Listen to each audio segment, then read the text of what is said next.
To Tomorrowland at the Walt Disney World Resort near Orlando, Florida, these concepts are brought to life as guests experience their own alien encounter, a sensory thriller from Disney and George Lucas. We'll give you a sneak preview later in the show. But first, we must prepare you for the future with some shocking insights from the recent past.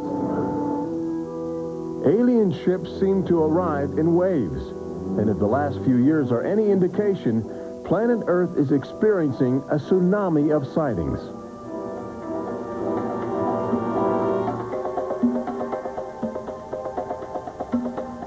Mexico City, 1992. If you were arriving from outer space, this would be your first stop. It's the world's largest metropolitan area, easy to spot from a distance. Saucers arriving here have an affinity for military helicopters. This one was caught stalking a squadron during a national holiday celebration. Dozens of people videotaped the craft. Millions more just stared in disbelief as it covered 200 square miles of territory in a matter of minutes. Canada, 1991. In a residential area just outside Ottawa, this alien ship was photographed landing in what appears to be a prearranged site. UFO investigators claim the structure of this craft reveals a technology previously undocumented. This sighting is known as the Guardian case, named after the pseudonym of the photographer who wishes to keep his identity secret to avoid harassment from local authorities uncomfortable with the notion of alien intruders.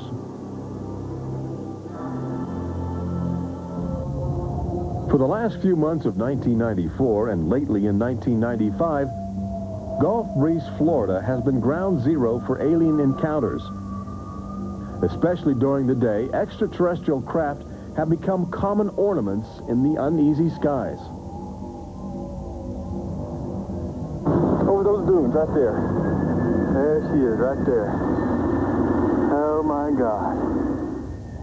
Residents of Gulf Breeze routinely aim their home video cameras at the horizon. More often than not, they capture an astounding alien display. There it is. Right up there.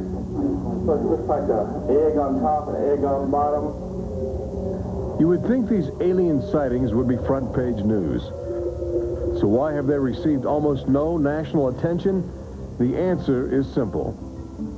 For governments determined to maintain their authority, extraterrestrial contact is pure dynamite. There's beings from another planet. We don't know where they come from. We don't know what they're doing here. There's nothing we can do about it. Meet Captain Kevin Randall, retired Air Force intelligence officer, now a top investigator of alien encounters. Anytime a technologically superior civilization comes in contact with a technologically inferior civilization, the technologically inferior civilization ceases to exist. Not necessarily through conquest, not necessarily through invasion, but because the technology changes the underlying social structures of that civilization and it disintegrates. Those fears are reflected in a 1960 federally funded study by the Brookings Institution, which warned that public knowledge of alien life could cause civilization to collapse. So they began a policy of covering up and hiding the information, but they also began a policy of ridiculing, so that people who really see something are afraid to come forward. This isn't right to do the ridicule. I mean, a lot of people suffer. Retired Army officer Clifford Stone certainly suffered after he began private research into the UFO phenomena while still in the service. Well, I was given a lawful order while I was in the military to back off. I refused that lawful order. That resulted in me having to go to be psychoanalyzed, which kind of backfired on my command. But I was actually given a lawful order not to write to members of Congress without first getting it approved through my command, and not to talk to members of the media. Of course, I went out and violated all those directives simply because I felt they had no right, that I had a right. He also has determination. This collection of classified government documents represents years of determined effort by Stone to open the UFO files and offer fresh leads to investigators on the trail of the truth. It is not surprising that this book is making top military officials very uncomfortable. I think that some of the underlying concerns they have is the impact it will have on society as a whole if the information is ever released. But why have aliens chosen to visit our small blue planet, hidden on the distant fringes of an insignificant star cluster? Well, we invited them here. When we return, what is attracting alien visitors to planet Earth? Extraterrestrials take aim on America's military. A crashed saucer becomes a top-secret bombshell. The nation's capital becomes a cosmic crossroads. And later, how Disney Imagineers have designed a way to prepare humans for their inevitable alien encounter.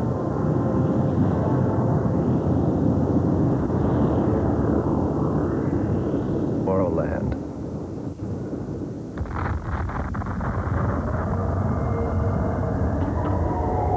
And I looked, and behold, a whirlwind came out of the north, and a fire enfolding itself, and the brightness was about it. Also out of the midst thereof came the likeness of 4 living creatures. And when the living creatures went, the wheels went by them. And when the living creatures were lifted up from the earth, the wheels were lifted up.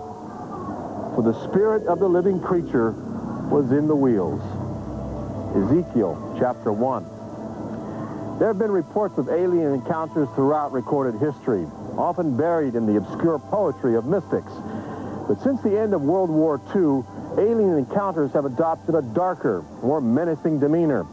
No longer just spirited lights dancing in the sky, UFOs turn more brazen, announcing themselves with surprising ferocity. Most alien activity on Earth in this century seems to have been sparked by the single most profound technological achievement in human history.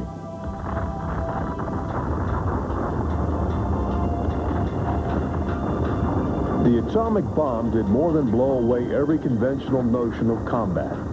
It also saddled mankind with the awesome responsibility of life and death for the entire planet. But what the world didn't know in 1945 was that the atomic bomb's brilliant burst of energy would also be mankind's cosmic calling card, announcing to the universe that a technological society had evolved on a small blue planet in the backwaters of the stars. So as the world celebrated the war's end in 1945, aliens who heard man's atomic trumpet were already charting their course towards Earth, responding to our open invitation. As early as 1947, the large alien ships began to arrive, navigated by living creatures. Their advanced physics allowed them to traverse the galaxy and pierce Earth's atmosphere with amazing speed. The U.S. military immediately went on the alert against the unknown menace. Sightings were perceived as threats to the security of an America still reeling from the edgy consciousness of war. And the sightings were taking place all across the country. I glanced up and there were 3 flying saucers in a V with what appeared to be a dome on the top with, I can't be sure, but I believe I saw the sun glinting off of windows or observation portholes of sort. I think it was from outer space, but friendly. Army fighter planes are on patrol for flying saucers. Cameras installed to photograph them. Portland, Oregon, the area from which came the first weird reports. This flying saucer patrol shows how the Air Forces, while not putting too much stock in the mysterious things in the sky, are investigating. The control tower's in touch and on the watch. So are a whole lot of people these days. They're seeing flying saucers everywhere. Blocks of fantastic discs flying through the air. But the military finally had to admit that something was happening that they didn't understand, offering their first and only public statement on the UFO phenomenon. The recent sightings are in no way connected with any secret development by any agency of the United States. They weren't always called flying saucers. Some reports claim they resembled other household objects. The public was fascinated and anxious to make contact. But our official response remained aggressive, sometimes sparking deadly games of high-speed, high-altitude cat and mouse. National Guard Captain Thomas Mantell played that game and quickly became a grisly statistic. His last words, as Mantell soared at an altitude of 20,000 feet, are a chilling commentary on the power of the alien ships. I'm closing in to take a look. It looks metallic and of tremendous size. It's going up now as fast as I am. That's 360 miles per hour. I'm going after it. Moments later, Captain Mantell's mission had ended. Occasionally, the tables were turned. More than one alien craft crashed and was recovered for secret U.S. military research. The most famous case took place in July of 1947, just outside the community of Roswell, New Mexico. Famous because local officials openly admitted they had retrieved an alien ship before their commanders instructed them to keep the story confidential. What you can't explain, they reasoned, you must deny. July of 1947, the Army Air Forces at Roswell announced we had captured a flying saucer. You can say our government announced in July of 1947 they had a flying saucer. 3 hours later, they announced, no, it's merely a weather balloon. The officers at Roswell made a mistake. But our government has come forward and said, yes, we had a flying saucer. Then they took it back. Any one of your viewers can go back to the newspapers on July 8th, July 9th of 1947, and just front page headline after headline that the government had captured a flying saucer. Don Schmidt from the Center for UFO Studies in Chicago is convinced that the Roswell case is the linchpin in America's ongoing alien cover-up. We have over 550 witnesses. They were there. They handled the debris. They saw the craft. They saw the bodies.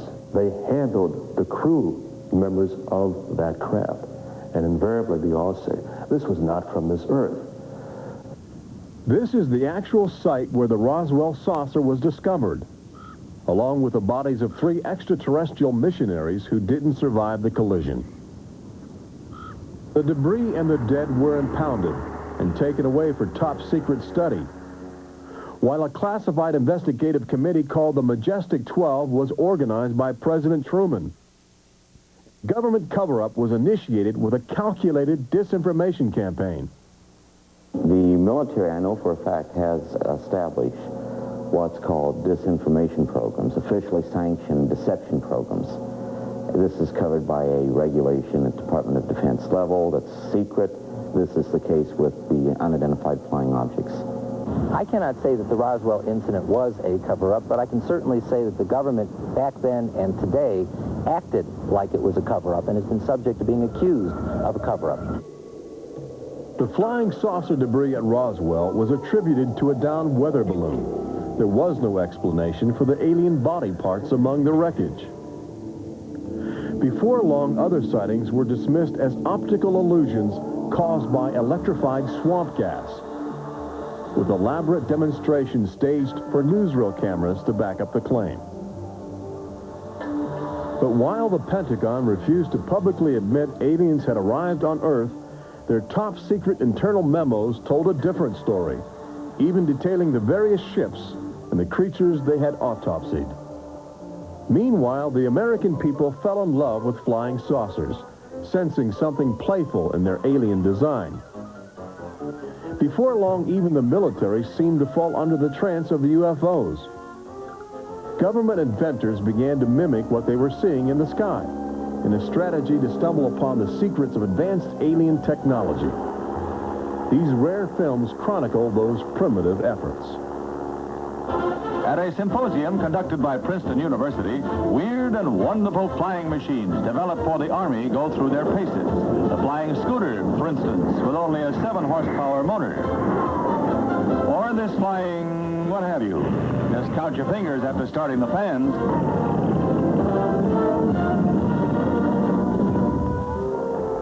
The naive attempts to copy the saucers began to look foolish, especially in July of 1952, when real alien ships were routinely buzzing over Washington, D.C., leading fighter pilots on frustrated chases lasting as long as 6 hours. It was the first time since the War of 1812 that our nation's capital had been successfully invaded by a foreign power.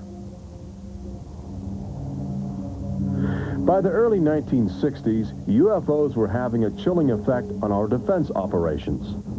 Their tremendous speed often caused them to be misidentified as incoming intercontinental ballistic missiles, putting American air bases on red alert. There needed to be some way for the U.S. and the Soviets to distinguish between nuclear attack and alien visitors. The weapon is installed in the Pentagon, but it's a weapon of peace. This is the teletype that will operate at the U.S. end of an open line to Moscow. This link, it is hoped, will help avoid misunderstandings that could possibly trigger a catastrophe. Now, a president could be in touch with the Russian premier in a matter of seconds. The hotline between Moscow and Washington was set up so they could go ahead and make last-minute pleas that we're not attacking you and you're not attacking us. The purpose for this was to ensure that a nuclear war would not be touched off by a UFO appearing on the scopes and being mistaken for enemy aircraft. The hotline eased some international tensions, but it didn't halt the interaction between the military and aliens, which continues to this day. November of 1975, essentially every SAC base in the United States was visited by UFOs. We have reason to believe that the UFOs went ahead and had some effect on changing the codes within the missiles, within the launch control facility, to change where the missiles would hit. 1976, September, Iran. 2 F-4s tried to intercept a UFO and shoot upon the UFO. The weapon systems of the planes go dead. The communication systems go dead. These are just 2 examples of cases which sound like they came out of science fiction, but in reality, they're from government documentation. Documents released by the State Department. 2 main engines up and burning. September 1991. Space Shuttle Mission 48. Commander Clayton and his crew point their cameras at the planet's horizon for a live broadcast to Earth. Many viewers noticed an alien ship playfully cavorting around the shuttle at tremendous speeds. NASA still refuses to acknowledge the incident. But since that time, the space agency no longer allows public access to live unscrambled television signals from shuttle missions. Currently in 1995, the Federal Emergency Management Agency trains personnel with a manual that suggests techniques in communicating with extraterrestrials encountered in the line of duty. This document is in marked contrast to a federal law passed by Congress in 1969, which makes it illegal for any American to have contact with an extraterrestrial, punishable by a $5,000 fine and a year in jail. Ironically, both documents were composed by a government which refuses to publicly admit that there is intelligent life on other planets. Indications are that government, military, and scientific leaders will soon release nearly a half-century of official documentation of ongoing alien encounters on Earth. Perhaps they feel it would be too embarrassing not to reveal the truth before the truth reveals itself. But these FBI files acquired through the Freedom of Information Act outline nearly 50 years of UFO reports investigated by federal agents all across America. Overwhelming evidence that something sinister is at work. But look carefully. The torn pages, the ragged copies, the large areas blacked out in an effort to keep secrets locked away. If we are keeping information, which I am certain we are, from the American public on unidentified flying objects, then we're wrong. Government has an obligation to the people to tell the truth. No matter what that truth might be, the people have a right to know that planet Earth is being visited by a highly evolved intelligence that is not from this world.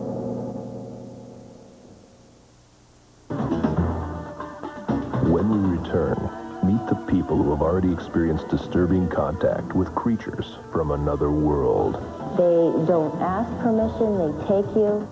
See how government is monitoring mutant life forms which have already staked their claim on planet Earth. And join Robert Urich on the fringes of the future in Walt Disney World's Magic Kingdom as Disney Imagineers prepare the public for their inevitable alien encounter. Encounters from New Tomorrowland.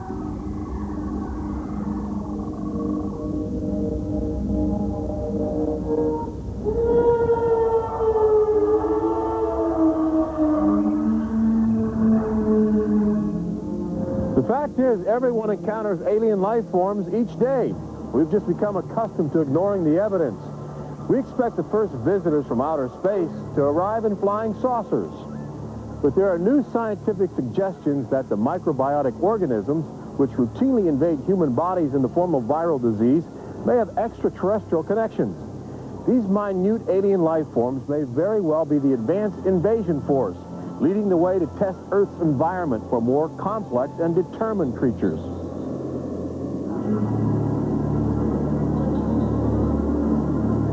The idea is not new. Arrhenius, a Swedish chemist who died in 1927, first proposed the theory of transfermia, the notion that life is universally dispersed, possibly carried by cosmic winds across the vast expanse of the galaxy in the form of viral spores. Uncovering this mutating alien life is an ongoing government project carried out by scientific teams at NASA. They begin by collecting meteors which have landed on the barren landscape of Antarctica. Here, low temperatures preserve the alien life clinging to 4-billion-year-old cosmic debris. In the specially sealed clean room at the Johnson Space Center, these crude interstellar spaceships are carefully dissected to extract the biotic matter inside. Amino acids, a kaleidoscope of organic compounds, and the chemical catalysts of life are analyzed with sophisticated gas chromographs and mass spectrometers.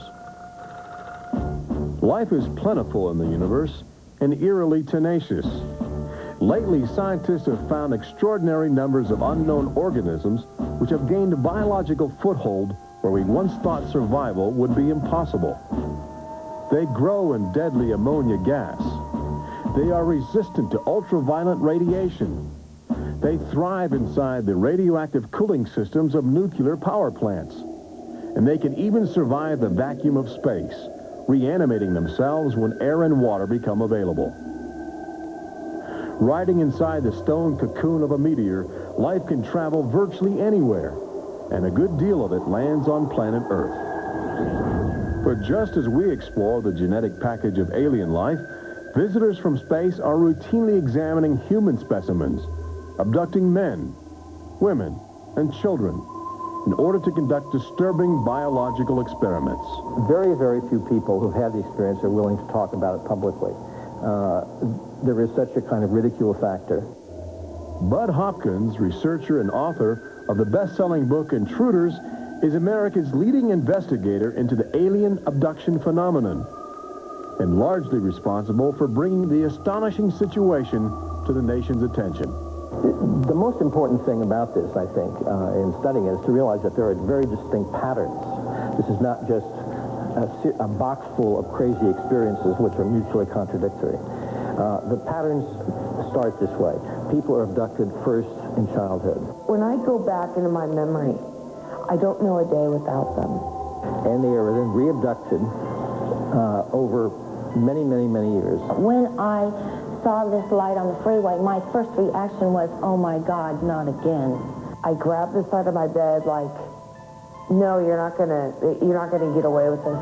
You're not gonna get away with it this time. Then I feel lifted off of the bed, and the next thing that I remember is being on a table or a bench and these beings surrounding me.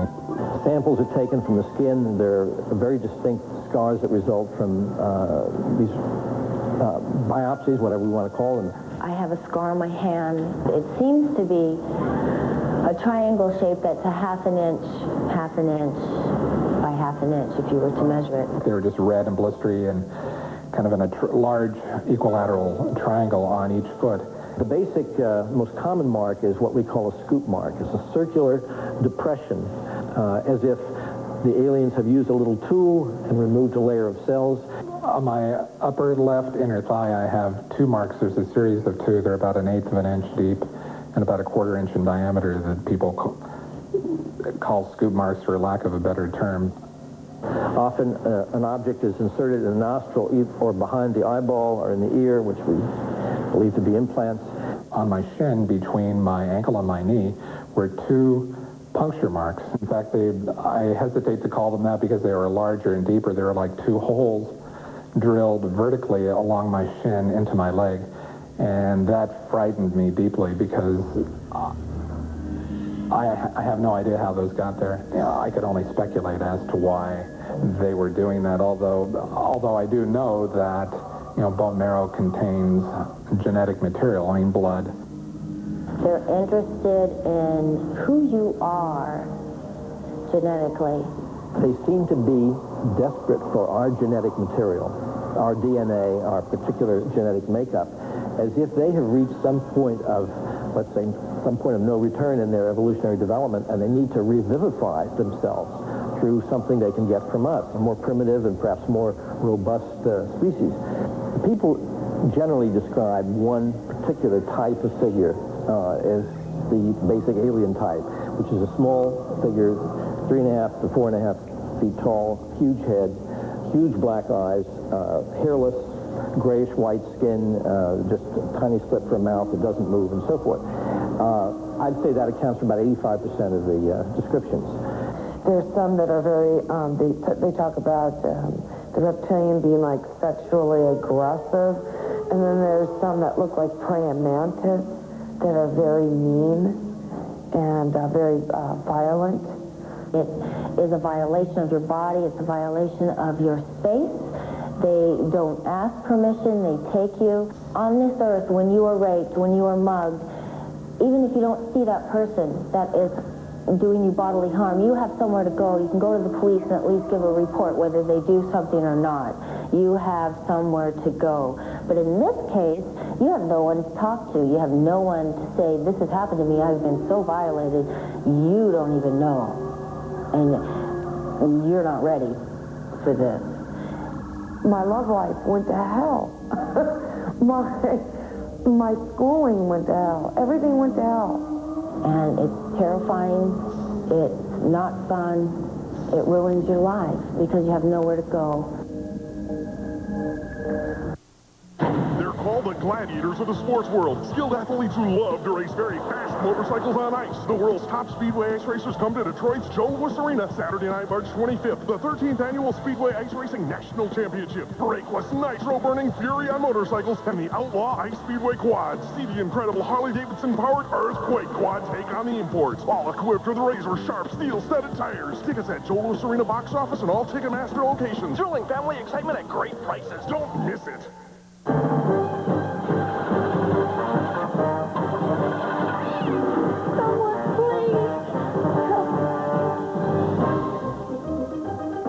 With the new Custom Connect section in the front of the Ameritech Pages Plus Yellow Pages, you can get all kinds of free, up-to-date information over the phone. If your car won't start, it could be... Information that can make anyone feel like a hero. Custom Connect in the Ameritech Pages Plus, how you get things done. I had to do something. We were trapped. Just us. Aunt Lila and Aunt Lila's chips. There was only one thing I could do. I broke out the Cheese Whiz cheese and salt. Makeable pun. With the will never be the same. Come to think of it, neither will Aunt Lila. There's never a boring bite with Cheese Whiz cheese and salsa dip.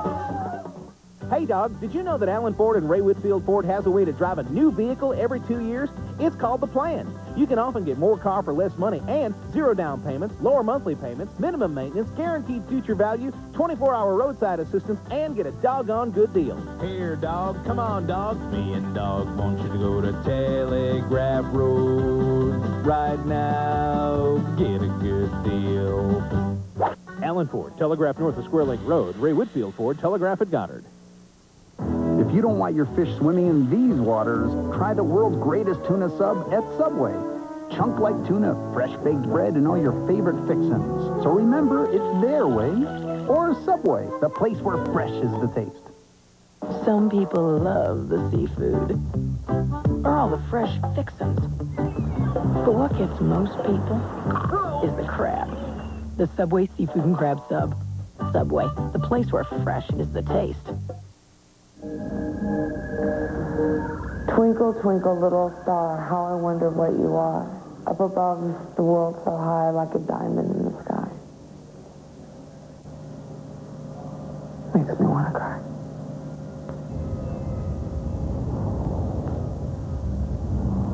Part of the trauma involved in this is our government telling us that these objects don't exist. And I seem, and other members of my family, and other people seem to have these experiences. It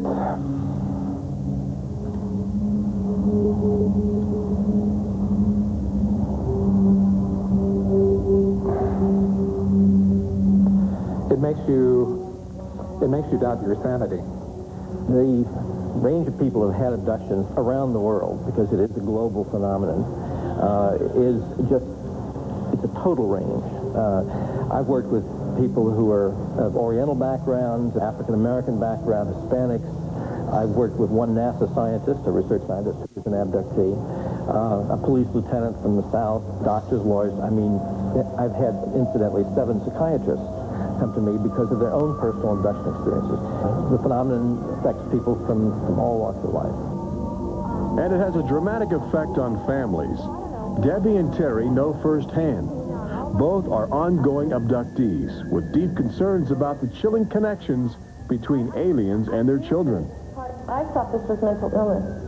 Then my son started speaking about little airmen coming into his room and taking us up, and there was even one point where he said, "They took blood out of you, Mama." He wanted guarding all the time. He wouldn't go to bed at night unless I slept with him. He was angry. And the other thing was, is he started setting traps. One night my husband came home from work and there's these little colored stones all over the garage. And Dale, my husband, said, "What is this for?" And he says, "Well, this is when the airmen come, they slip and fall on their butts." The interesting thing about children is a sort of innocence about their perceptions. I will present these cards of different heads, and there's Santa Claus, Batman, policeman, a clown, Ninja Turtle, an alien. What we do is to see how the child responds when we get to the alien face. And it can be extremely moving because I've seen children just collapse when they see the drawing of the alien crying, hugging their fathers or their mothers in terror. Well, she was 4 years old, and she was past bedwetting and all of that behavior. She was beyond that, and she'd never wet her bed. And when we moved to Banning, she started having nightmares every night and wetting her bed. And a couple of weeks ago, she had a bunch of scratches on her face, and she didn't have them when she went to bed. I said, "What happened?" And it was funny. The only thing I could get out of her was that she asked me, "Do aliens hurt you?" And I went, "What?" And a woman told me, for instance, that her little girl, when she was first able to talk, would tell her about these nightmares of what she called the bugs coming in the room. And they were big bugs with big eyes. And again, there were some physical marks, all the surrounding evidence suggesting abductions. At one point, the mother, a few years later, was getting out of the car with her daughter at a shopping mall, and the Goodyear blimp was coming over. And the little child said, "Mommy, look, don't you remember when you and I were up in that thing with the bugs?" The last time I had a session, in that session I actually saw Lexi being escorted by 2 small grays. And it was very upsetting to me. I could not handle the fact that my daughter was being subjected to something that I had no control over. And when I think you have no control over something that you're so helpless, it's like your child's drowning or something and you can't save them. I feel like I'm going to go crazy because there isn't anything I can do for me, son? I know. One of the most interesting things, too, from the child's point of view, has to do with the fact that communication is telepathic. One little boy drew on some drawings he'd made for me of the aliens. He put on the side of the head, each alien head, a gigantic ear, just one. And his mother said, "What's that?" And he said, "Well, Mommy, I know they don't have ears, but I put that there because, you know, they can hear everything you're thinking." When we return, Robert Urich takes you to the new Tomorrowland in Walt Disney World's Magic Kingdom, where Disney Imagineers are creating extraterrestrial excitement, preparing the public for cosmic contact with a virtual alien encounter. This is an official UFO sighting report, one of thousands compiled over the last few decades. This particular report from October 1969 was filled out by Jimmy Carter. He was still governor of Georgia at the time. He witnessed a luminous object suspended in a twilight sky. Later, when he assumed the office of President of the United States, his staff attempted to explore the availability of official investigations into alien contact. As this internal government memo illustrates, there are some security secrets outside the jurisdiction of the White House. We investigated lights in the sky for over 20 years. We didn't get anywhere. We have over 100,000 cases from over 160 countries in our files at the Center for UFO Studies in Chicago. When you actually take the time to look at the official record, look at the actual declassified, disclosed documents on the phenomena, and I'll guarantee you'll walk away saying, why weren't we told about this? And why were we told something else altogether? We've all been indoctrinated to have this knee-jerk response just to that term, UFO. We have to ask ourselves, who started it? And isn't it about time we go out and find it for ourselves? Every year, NASA routinely propels about 24 astronauts into a low Earth orbit aboard the space shuttle, a loud, lumbering, somewhat primitive rocket ship.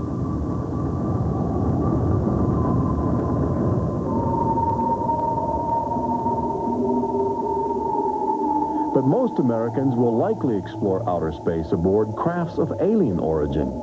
Statistics indicate a greater probability that you will experience extraterrestrial contact in the next 5 years than the chances that you will win a state lottery. But how do you prepare for such an extraordinary event? Here in the new Tomorrowland at Disney World, scientists and Disney engineers have brought to life a possible scenario that helps acclimate the public to their inevitable alien encounter. Welcome to the new Tomorrowland Convention Center in the Magic Kingdom, where humans can enjoy their first taste of the future, as well as advanced extraterrestrial technology, and begin to understand the disturbing facets of alien intelligence. Access Technologies, an interplanetary manufacturing and marketing conglomerate, is one of the first alien firms to take advantage of this showcase facility in New Tomorrowland, introducing humans to technology which promises to seize the future. Today, guests are exploring the concept of teleportation, the ability to transmit solid matter or living creatures across the endless void of space. Inside this chamber, at the extraterrestrial alien encounter attraction, cosmic representatives will demonstrate the secrets of a brave new world. Utilizing the ominous device, two very different life forms will make contact via the teleportation process. Unfortunately, high technology can backfire if operated by careless hands. As the seat restraints lock into place and the power generators are activated by anxious extraterrestrials, these happy humans are about to discover a disturbing truth. When science fiction becomes science fact, the results could be terrifying.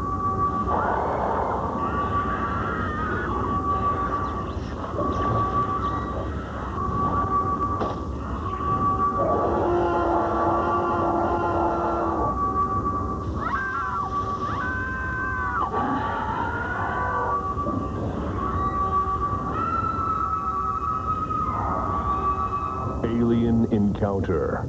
opens at Walt Disney World summer 1995. They're called the gladiators of the sports world. Skilled athletes. Planet Earth has always been a laboratory for alien life forms which can drop in from space or slowly mutate into bizarre, fleshy organisms at our feet. Understanding the nature of these strange creatures from above and below is the greatest challenge of our age. We now know that our future, indeed the future of Earth itself, rests in the balance of the solid and the ethereal, of common sense and the irrational, and our relationship with alien life as grotesque as a fungus or as glorious as the heavens.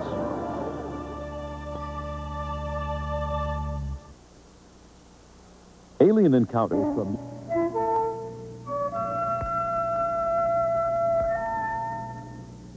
Since the 1950s, it has been easy to point to the millions of suns in space and speculate that somewhere out there is the home of the UFO. That UFOs are spacecraft from some other Earth, orbiting some other sun, just like ours. From a visible sun in the visible universe. Perhaps so, perhaps not. But the UFOs could also be from an invisible dimension, in the invisible portion of the universe, which our science cannot easily detect. Perhaps one or possibly both of these concepts will one day be the explanation of the origin of the UFO. The Air Force Academy text on space science concedes that 2, 3, or even 4 levels of alien intelligences might be involved.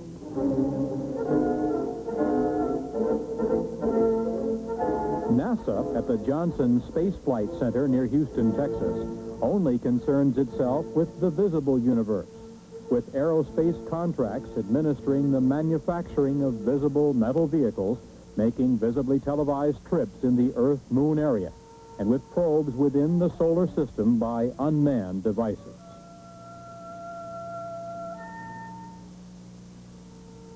NASA astronauts in their Skylab make a track across the nighttime sky, lit by millions of suns. The activities of the astronauts are minutely planned and carried out, but the framework is that of Earth science as we understand and engineer its application. There seems little room for productive scientific speculation, perhaps because of the $38 billion NASA space budget, which is highly criticized in many quarters.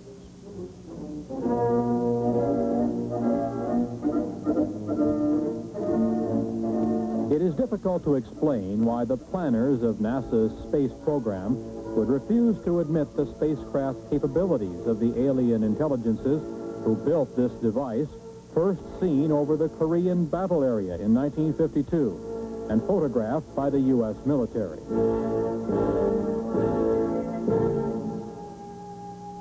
This picture was available to NASA. Obviously, it is not a picture of anything manufactured by humans on this Earth.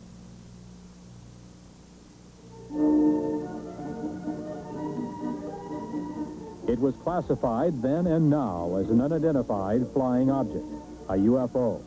Can we now identify it? Is this actual photographic evidence that proves that alien intelligences use a spacecraft like this to travel from their dimension to our reality?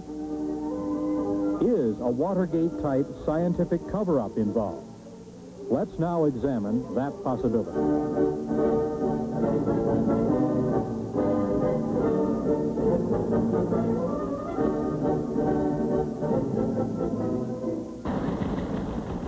Across the nation, news headlines state that 26 astronauts have seen and photographed UFOs.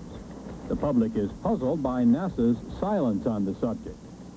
The producers of this motion picture were answered on 2 occasions by high public affairs administrators of NASA, who stated, "It's not in our charter to investigate the UFO."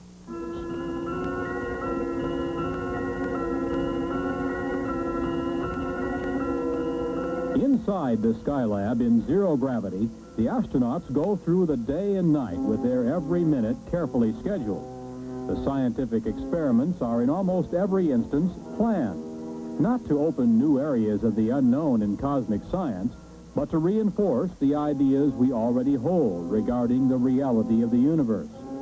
Planners have left no time or leeway in which the UFO can be postulated, thought about, or examined. Certainly, few startling public announcements have been made of any new discoveries during space missions. No new theories have been advanced. Astronaut Jack Lausma in Skylab 3 saw a glowing red object making its way across a field of his vision. He photographed it from his little planetoid in space, the NASA Skylab. It could have been explained as a meteor glowing red in space, except that there is no atmosphere in space whose friction could heat a meteor to a red glow. Was it a UFO observing Skylab? NASA remains silent.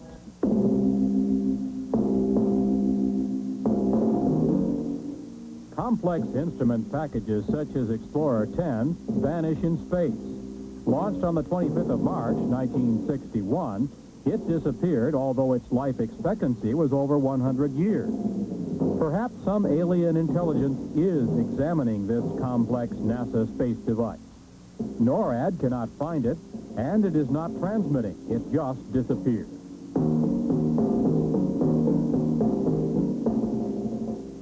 What is the photographic evidence that UFOs are watching our every space move?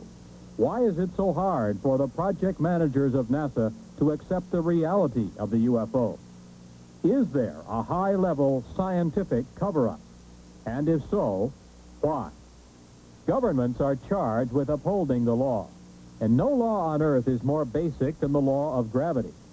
No wonder the obvious anti-gravity capability of the UFO makes governments uncomfortable.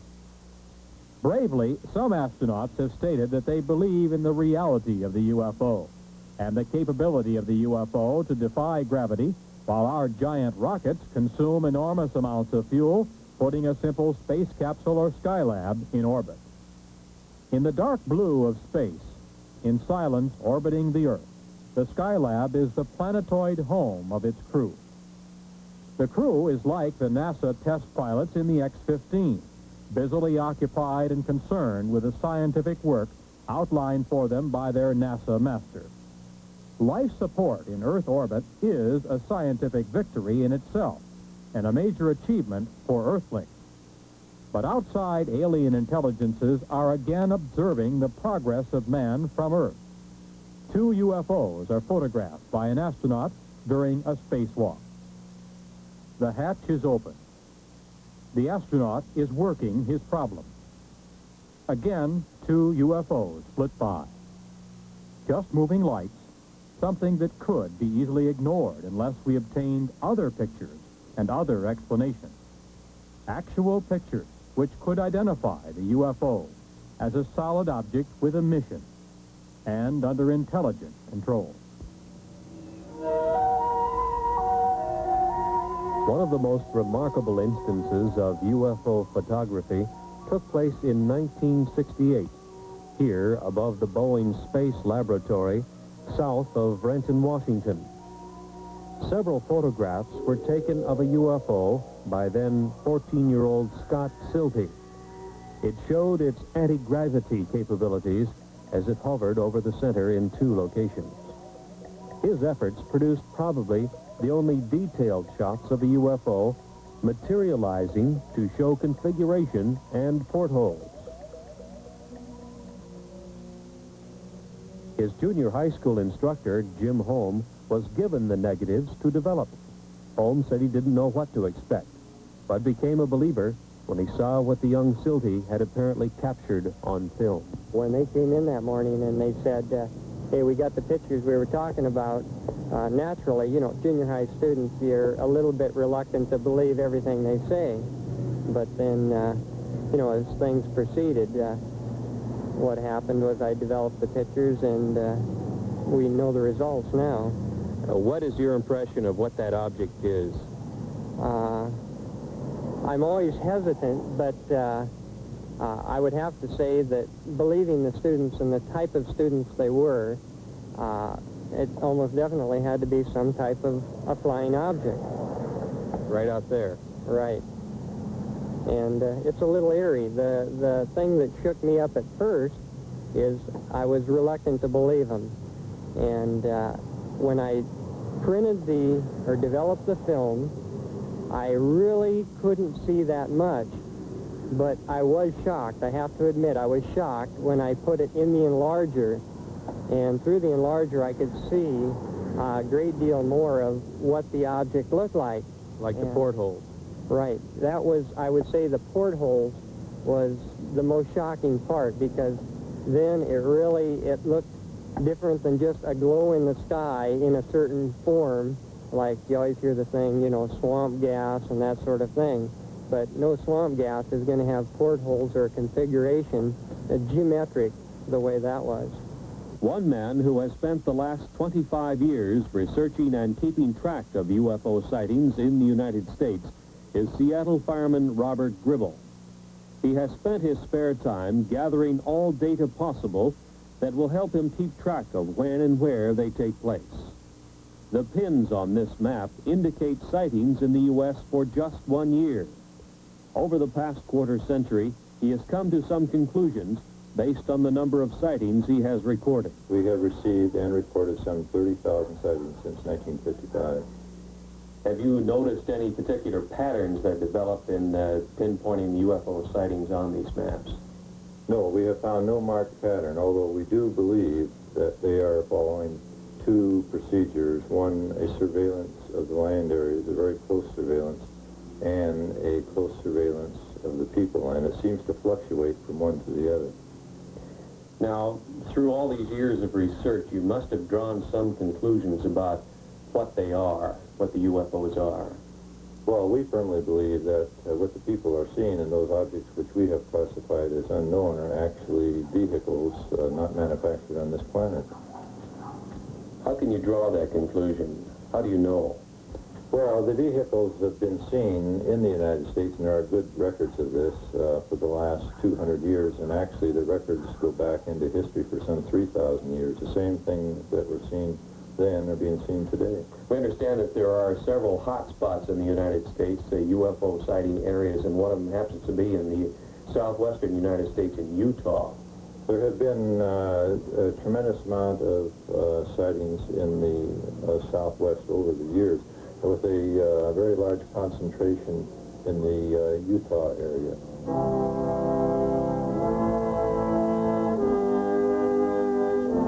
The Canadian UFO Report was one of the initial UFO publications to headline the story of the possibility that much of the early Mormon history tells of a contact with an alien intelligence, the angel Moroni. It opens the possibility that the founder of Mormonism, their prophet Joseph Smith, may have been one of the greatest of UFO contactees. Dr. Frank D. Salisbury, on the faculty of the State University of Utah in Logan, and himself a Mormon, does not doubt that possibility. He has stated publicly that he believes that his UFO study has established the probability that the Earth is being visited by UFOs that seem to be using the isolated area of eastern Utah as an Earth base. In March of 1975, a national tabloid newspaper circulated the following story of a UFO kidnapping. The producers of this motion picture interviewed Carl Higdon, who furnished the artist's conception of the android crewman from the UFO who kidnapped him and took him aboard the UFO to elsewhere. Higdon was given a physical examination in a tower by a huge TV-like eye, rejected, and was returned to the elk hunting area in Wyoming, where he was picked up. While on his 8-hour UFO trip, he encountered a teenage boy, 2 young girls, and a man in his 60s, also guests of the UFO intelligences. Upon his return, he suffered radiation symptoms with itching skin and burning eyes. Area Sheriff Ogburn and his deputy Ed Tierney investigated the incident. So did Dr. Leo Sprinkle of the University of Wyoming who gives us this professional opinion as to the truth of this verified UFO kidnapping. To whom it may concern, my impression of Carl Higdon is that he's a man of integrity with average education, but a keen sense of curiosity about the world around him. He's an outdoors man and seems to have developed good skills of estimating size and distance. Although the sighting of a single UFO witness often is difficult to evaluate, the indirect evidence supports the tentative conclusion that Carl Higdon is reporting sincerely the events that he experienced. Hopefully, further statements from other persons can be obtained to support the basic statement. Respectfully submitted by R. Leo Sprinkle, Ph.D., the University of Wyoming in Laramie. UFO traffic in the Rocky Mountain area of Utah, Arizona, and New Mexico reached a high level in the November, December, and January period of 1975 and 76, with police departments reporting large cigar-shaped UFOs and other UFO types of spacecraft hovering for days at a time over cities in this area. 5 witnesses working in the open country around Snowflake and Holbrook in northeast Arizona had the most incredible personal UFO experience story to tell and passed lie detector tests in their telling of it before police and psychiatrist witnesses. 22-year-old Travis Walton suddenly disappeared one morning as the group was working in the open country. Dwayne Smith, Kenneth Peterson, Alan Dalis, Mike Rogers, and John Golette were involved in the significant UFO kidnapping incident in which a greenish-blue light originating from a UFO overhead zapped Travis Walton into an invisible dimension from which he returned 5 days later. His brother tells of the incident. He spent 5 days on a UFO, he thinks. Now, there is some small time loss in there. But for all intent and purposes, he spent 5 days on there. He did come in contact with some beings that are human-like, but they weren't human. And he had quite an experience. He said he doesn't remember anything about a blue light in the first encounter last Wednesday. The blue light that they saw, he said, at that instant, he felt like he got hit in the forehead with a baseball bat, and it knocked him out. And he woke up, he was aboard one of the craft. And they never spoke to him. They led him around by the hand. They wouldn't talk to him. They showed him this and that. And when they let him off, he woke up. Did he say they were friendly creatures? Smiled all the time, friendly, never harmed him. They were just as nice as they could be, but there was a total lack of communication, either verbal or mental. And he said that's what made him so upset, that he couldn't speak with them. That's what he was very, very disgusted about that, nervous, and just plain disgust, the chance of a lifetime, and they wouldn't cooperate. Obviously, Dwayne, you know your own brother probably better than anybody else. Do you believe the story? I've never seen him play a practical joke in his adult life. A psychiatrist tells of his examination of Travis. Our conclusion, which is absolute, is that this young man is not lying. There's no collusion involved, no attempted hoax or collusion with the family or anyone else. There's a rumor around that there's contracts. There are no such contracts. No. We'll be back in a moment to TNT Saturday Nitro. Sparky! Stay! Sparky!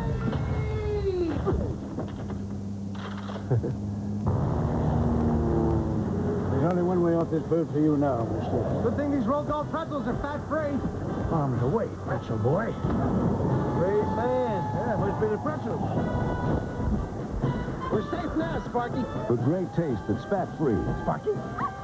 It must be Roll Gold. At Volvo, we never cut corners. But who said you can't round them? The new 960 from Volvo. A Consumer's Digest Best Buy. Have you ever renewed your driver's license? At a cash machine? Nice picture. You will. And the company that'll bring it to you, AT&T. Your true voice. This is a square inch. This is a wheat thin. A wheat thin has the most taste you can get in a square inch. It's really wheaty, kinda nutty, totally toasty. A Our wheat thins flippy and dippy, incredibly crunchy, sort of salty, sort of sweet, and majorly munchy. It's taste after taste in a 1-inch space. Wheat thins, the most taste you can get in a square inch. It was 1 a.m. I'm hurting. I can't sleep. And I'm worried about taking something. Is it okay? What am I going to feel like in the morning? Finally, I take Tylenol PM. It stops my pain. It helps me sleep. And next morning, I am up with the sun, and I feel great. And I'm thinking, it's going to be a beautiful day. Rest easy. It's Tylenol PM. Now also available in easier-to-swallow gel tabs. Sunday, it's Hollywood's ultimate prize. When you win an Oscar, you made it. But does it take more than a winning performance to grab Hollywood gold?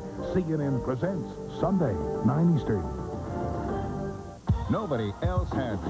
Only Headline News Sports Ticker continuously updates scores in a flash, even while games are in progress. Headline News Sports Ticker, weekday evenings and all weekend long. From now on, you'll always know the score. Was he the most dangerous man in America? John Goodman is Bluefish. Wednesday at 8 on TNT. The following is a special announcement for entrepreneurs only.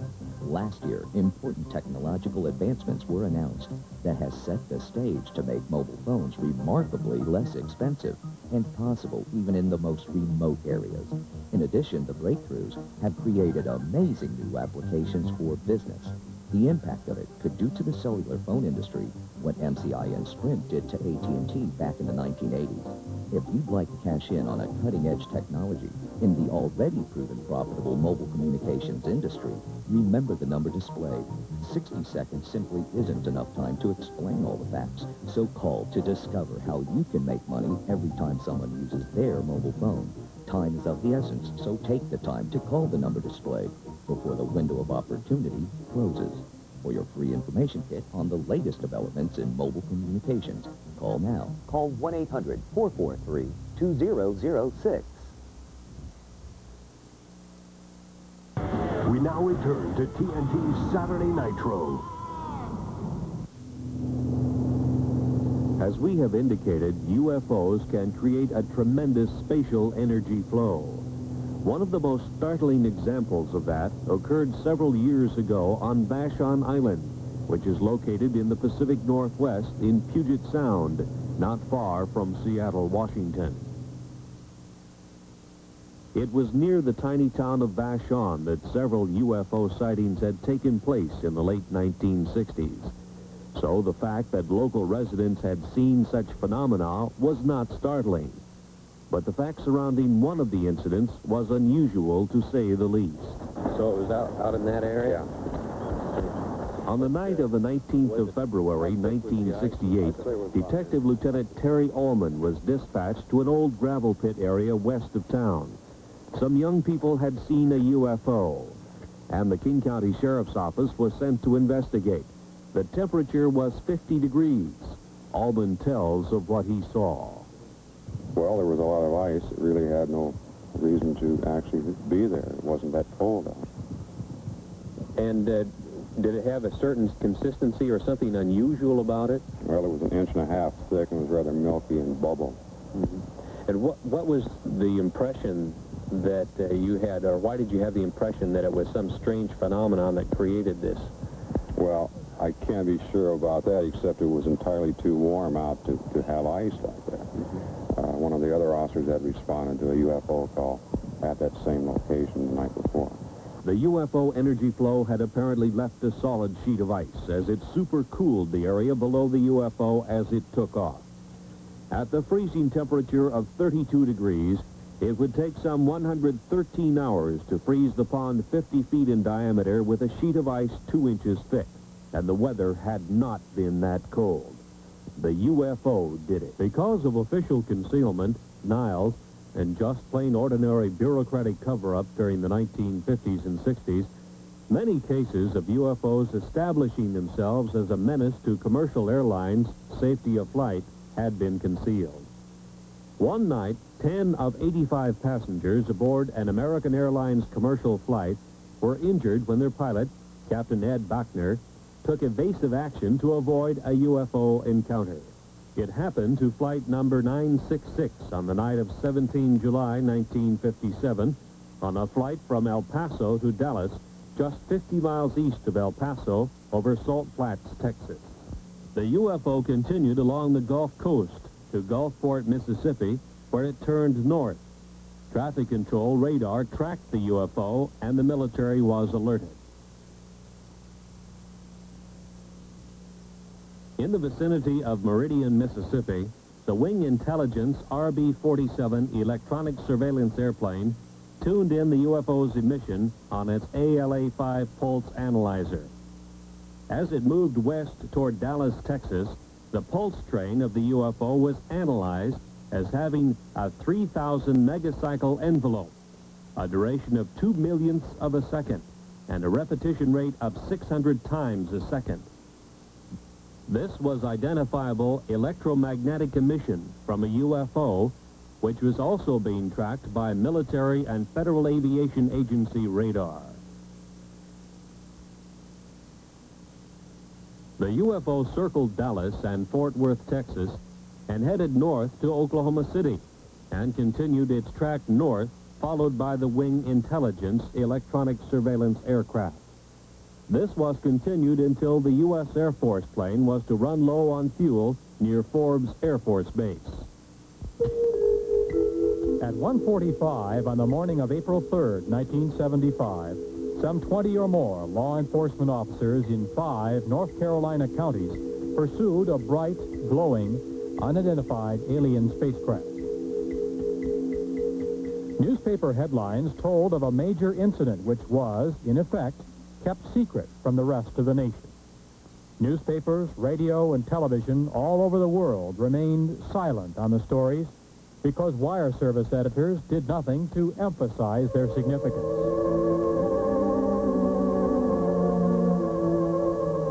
From police descriptions, the artist has been able to draw the lighted V-shaped UFO which appeared.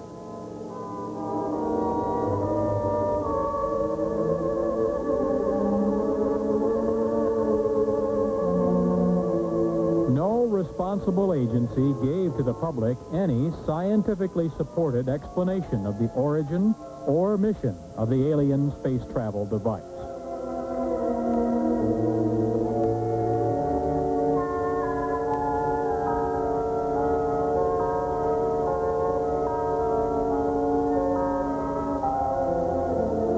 The story was much the same 2.5 years earlier in Pascagoula, Mississippi.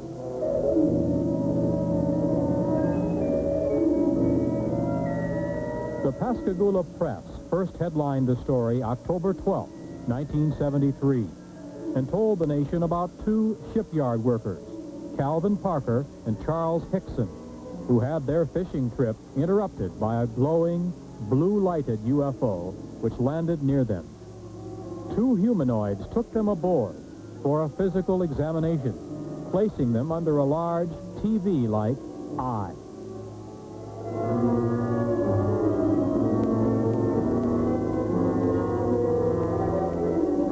Scientists were quoted as saying that the UFO report was true. NASA was supposed to probe, but didn't. Federal agencies were asked to investigate, but didn't.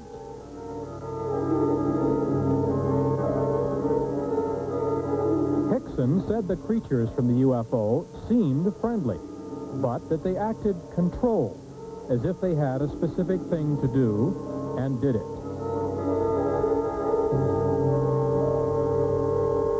They were about 5 feet high, pale and ghost-like, with crab-like hands and rounded feet.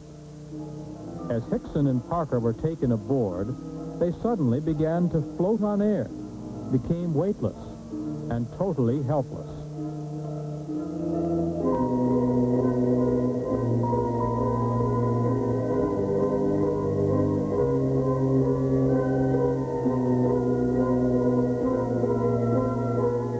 In the Gulf South, from Louisiana to Florida, hundreds of reports to police and sightings by police officers told of UFO activity that same night.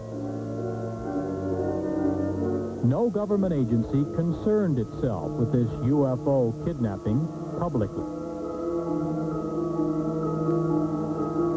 Luckily, Hickson and Parker were returned. But what of the kidnapped victims of the UFO intelligences who are not returned?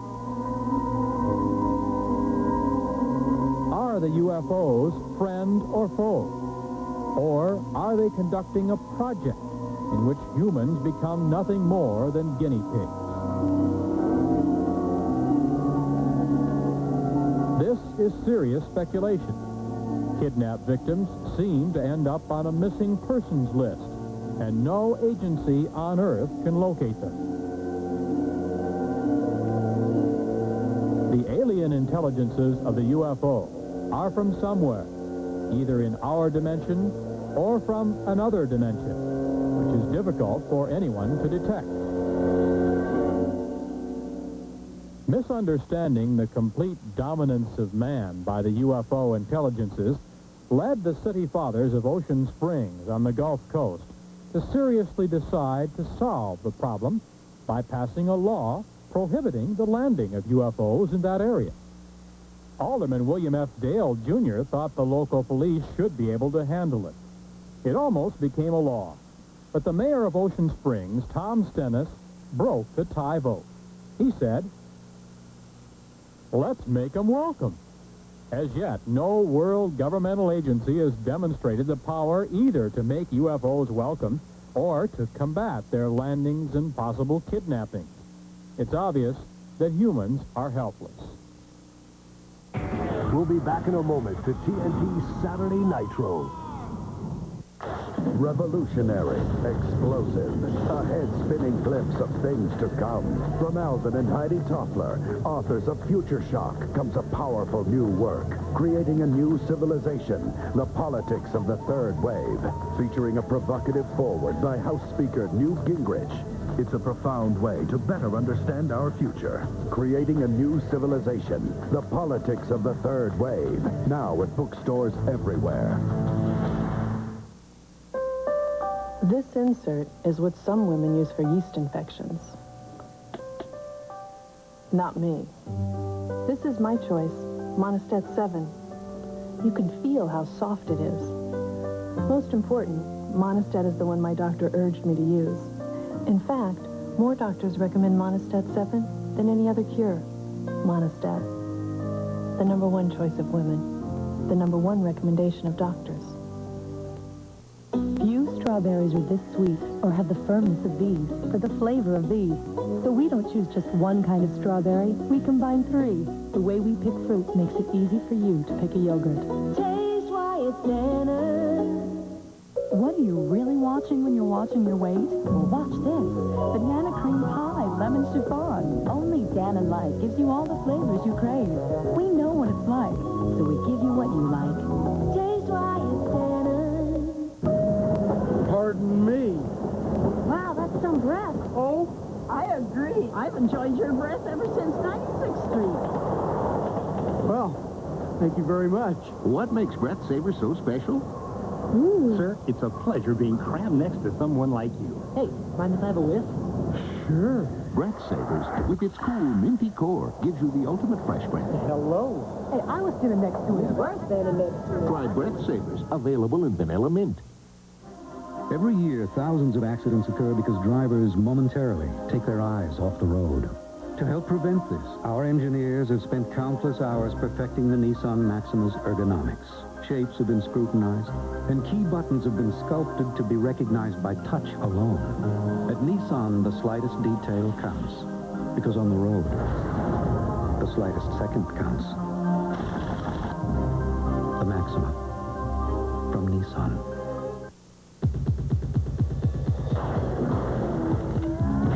You're watching TNT Saturday Nitro. Want to get your hands on a free checking account? One with no per-check charge, no minimum balance, no monthly fee, and no strings attached? Come to Old Kent, where absolutely free checking is absolutely that. It's never too early to start taking care of yourself. It's easy to keep a strong heart. Eat right, don't smoke. Your brain, use your body. Call us for more information. It's not because teachers don't talk about it.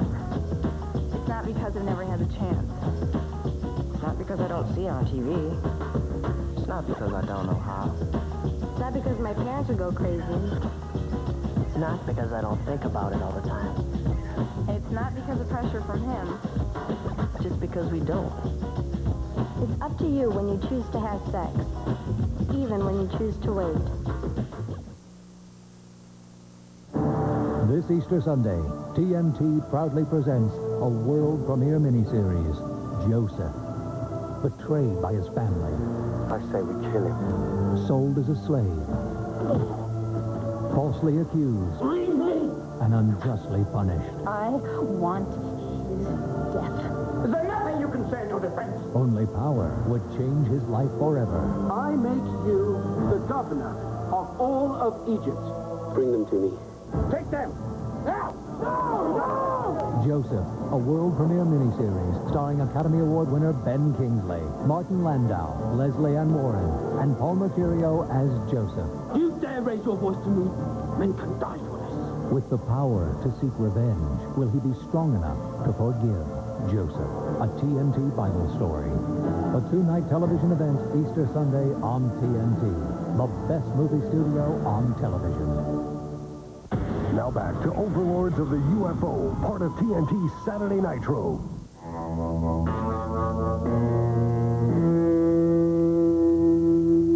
Since 1966, the very competent scientific analysts of the British publication The Flying Saucer Review have been assembling all available information about alien intelligences who have made repeated UFO landings in the high Pyrenees Mountains between France and Spain.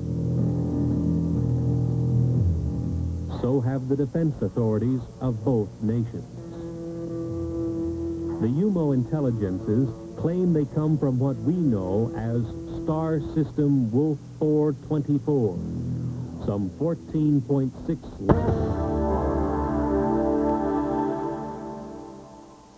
Welcome to Sightings. I'm Tim White. Now, Sightings goes inside Iran and uncovers the truth about a mass UFO encounter in 1976.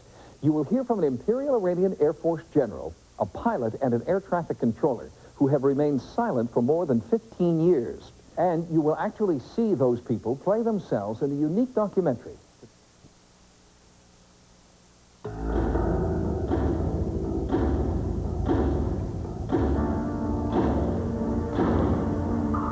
At the beginning, we thought Iraqi are coming.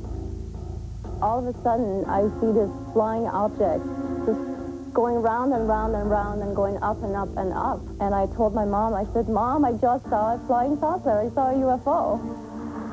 I was going to prepare myself to shoot it down.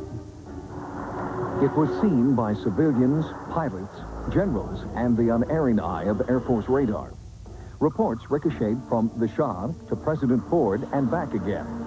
The film that you're watching recreates the day's events with the actual military personnel who witnessed the most compelling UFO encounter Sightings has ever investigated. This film, seen here for the first time outside of Iran, was produced by the government and, in a bizarre twist of fate, would one day be used by the Ayatollah Khomeini to discredit the Shah. When I saw this object is flying that fast, then I thought this is not a helicopter and this is not an aircraft. By that time I thought, oh, it should be some kind of UFO. Radar readings taken inside the control tower at Mehrabad Air Force Base indicated the object was at least as large as a Boeing 707 tanker. The situation was serious. Brigadier General Nader Yousefi, Base Operations Commander and the number 3 man in the Iranian Air Force, was notified immediately. So I picked up the phone, and it was the base commander. He wanted me to know they are going to have the airplanes to take off from his base for the scramble mission. General Yousefi authorized an immediate scramble mission. An Iranian Air Force F-4 Phantom jet fighter was ordered to engage the UFO and determine what it was. The F-4 approached Mach 1 in its pursuit of the UFO. At an altitude of 23,000 feet, the lead pilot reported in that he clearly saw a brilliant object 75 miles ahead of him. His actual radio transmissions are heard here publicly for the first time outside Iran.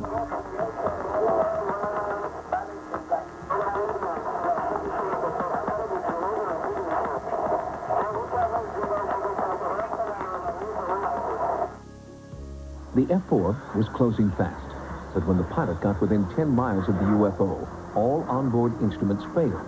The F-4 retreated and then came in for a second pass. Again, the instruments failed.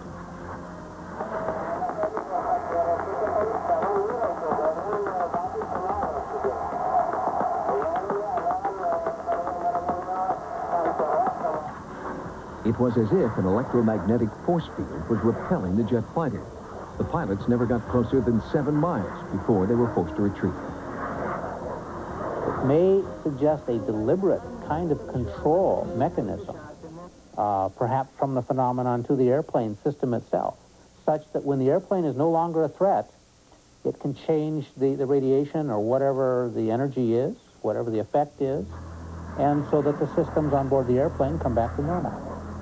I put down my phone and I run to my balcony to see if I can see that object. I saw a big star among the other stars, which it was at least twice as large as the normal star. I asked the tower what happened, and he said he lost the communication again. General Yousefi ordered a second F-4 to engage the UFO. The lead pilot was Iran's #1 top gun, Major Hussein Jafari.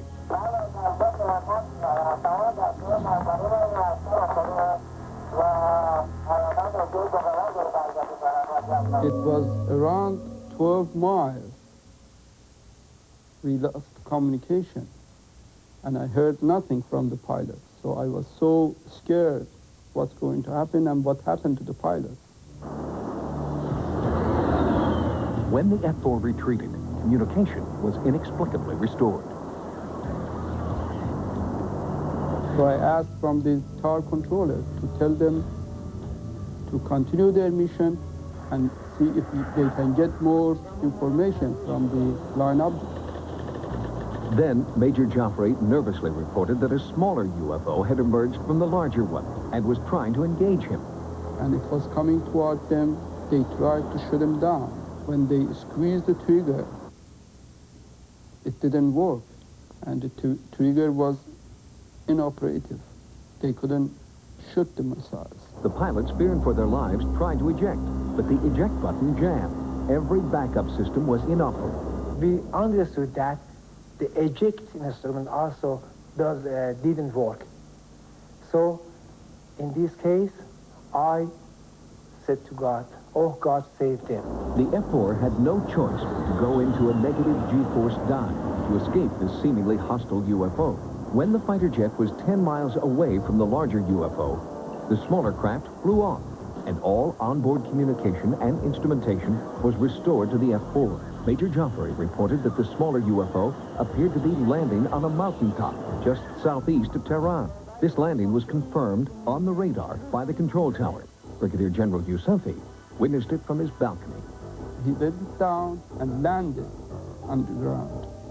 And now it is a communication between the mother ship and that small flying object. And it shows the lights between those two. It's connected.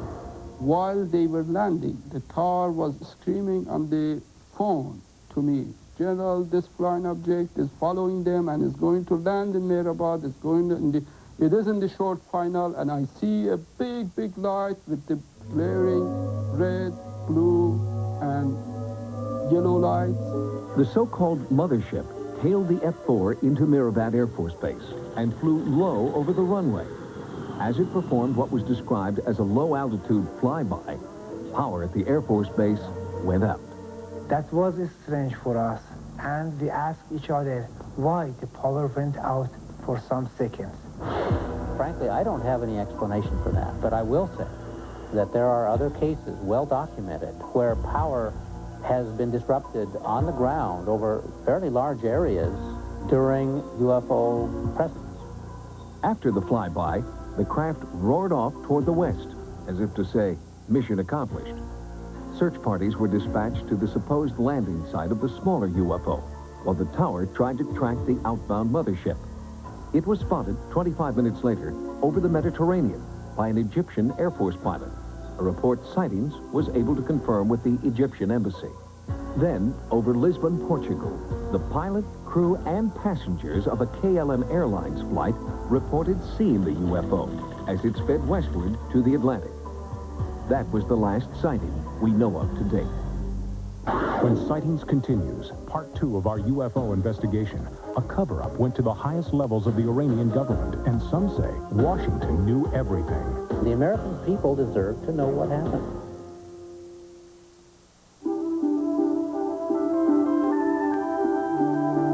For evenings you wish would last till dawn, Maxwell House introduces a delightful excuse to linger. Ground coffee sweetened with smooth Irish cream, rich Swiss chocolate, and luscious French vanilla flavors. Coffees that taste as good as they smell. As long as the day turns into night, Maxwell House will always be good to the last drop. When big odors sneak up, stomp them out with a fresh stick-up. When big odors rear their head them off with a fresh stick-up. Replace your stick-up and stop big odors in small places. Airwick stick-ups. Why do I think the Whopper just beat the Wendy's single in a taste test? In my opinion, it's because the Whopper is round and the Wendy's single is square. Get it? Square burgers, pointy corners. Of course, most people would tell you they prefer the Whopper because it's flame-broiled over open flames, not fried like the Wendy's single. But what gets me are those pointy corners hanging out of a round bun. Where do you put the condiments? These are big problems. The burger that beat Wendy's single, the Whopper Value Meal for $2.99 at Burger King. Now you can get 50% off all frames at LensCrafters. 50% off every frame we carry. LensCrafters 50% off all frame sale. This is a great deal. People should not miss this. Hurry, LensCrafters offer ends soon. One sugar-free gum has flavor that really goes the distance.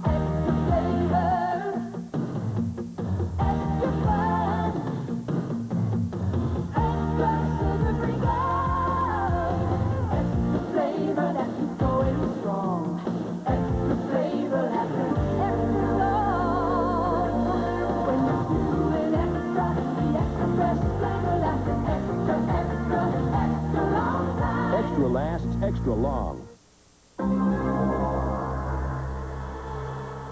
When the pilots who had encountered a UFO over Tehran returned home, their ordeal was only beginning. They were shocked to see how their UFO confrontation was being distorted and trivialized by a military-controlled press. We knew the capability of the other countries and their airplanes' capabilities.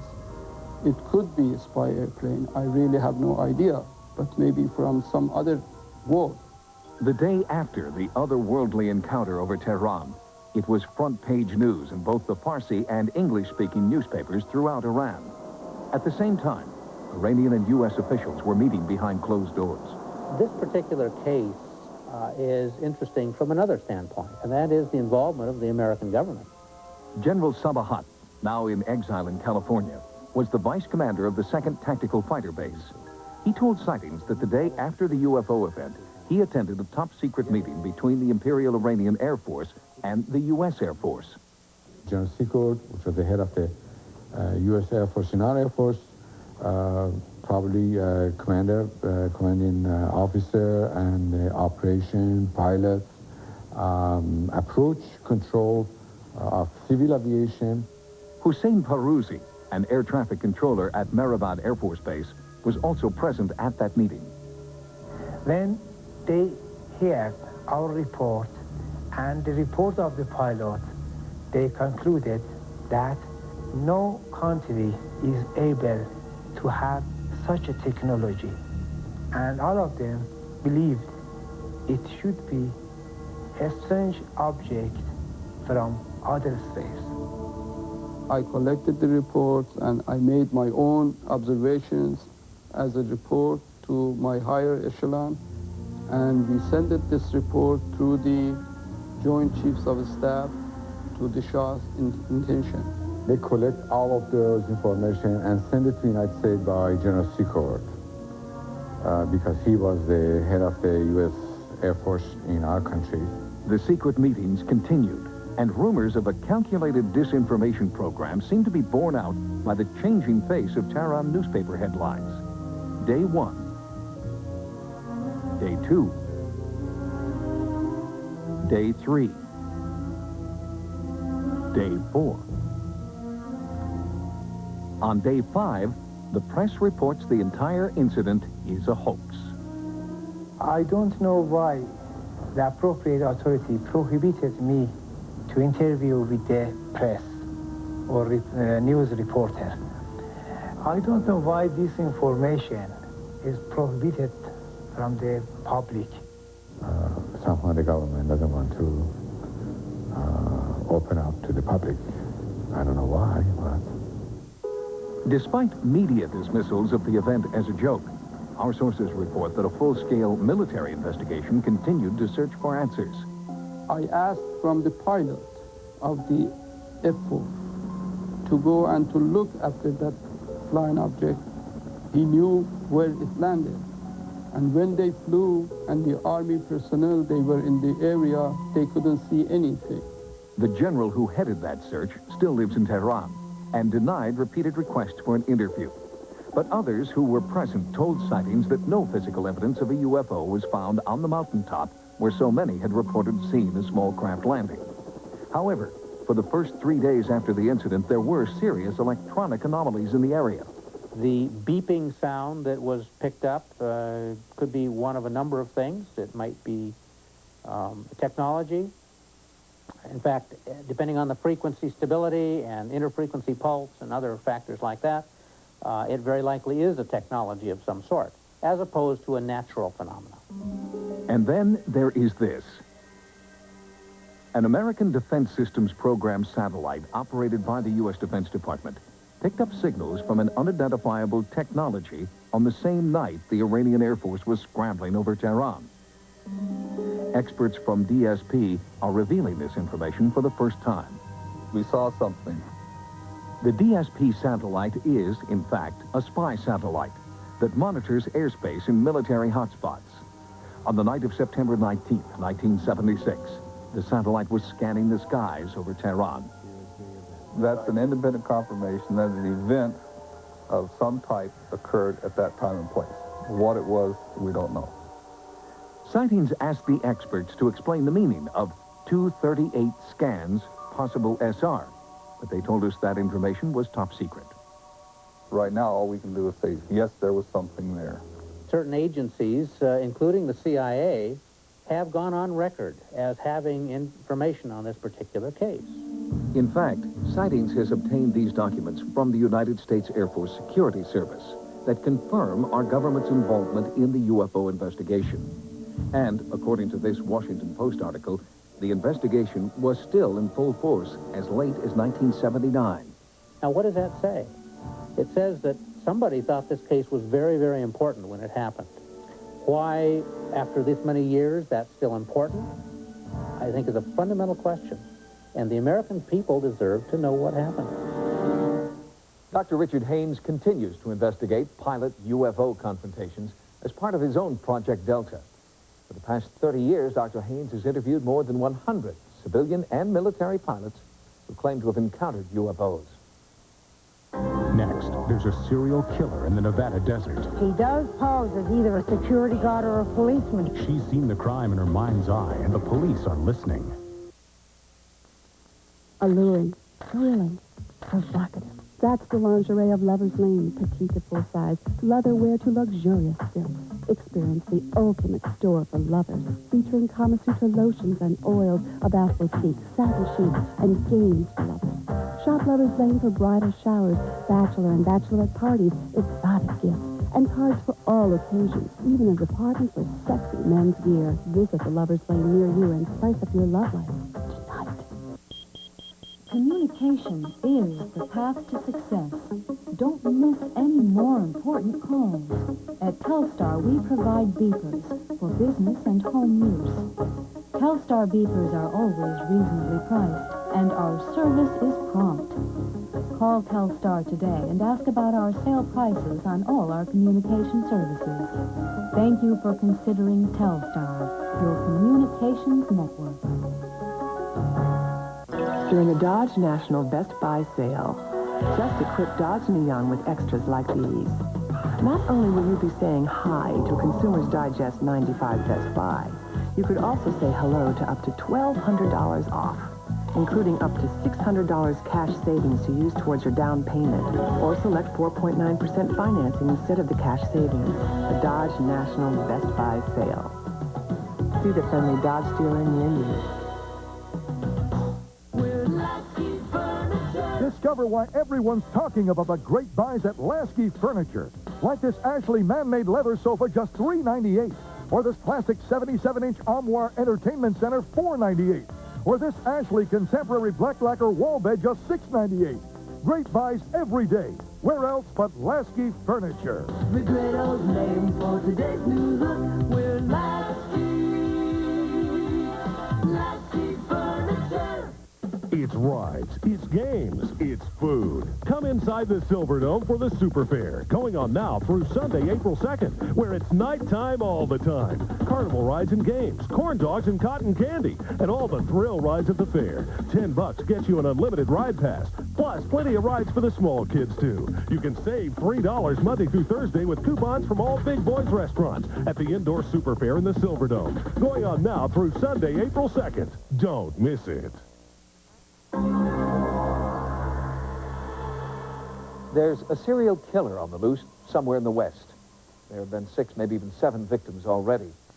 No one knows where or when the killer will strike again, but sheriffs in Utah, Nevada, and Wyoming don't want to wait until another young woman dies before they find out. They have agreed to our request to let psychic detective Dorothy Allison in on the case.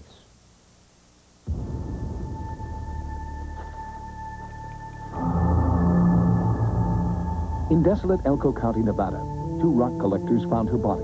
At the time, no one knew that she was just one of many, or that it would take a psychic to name her killer.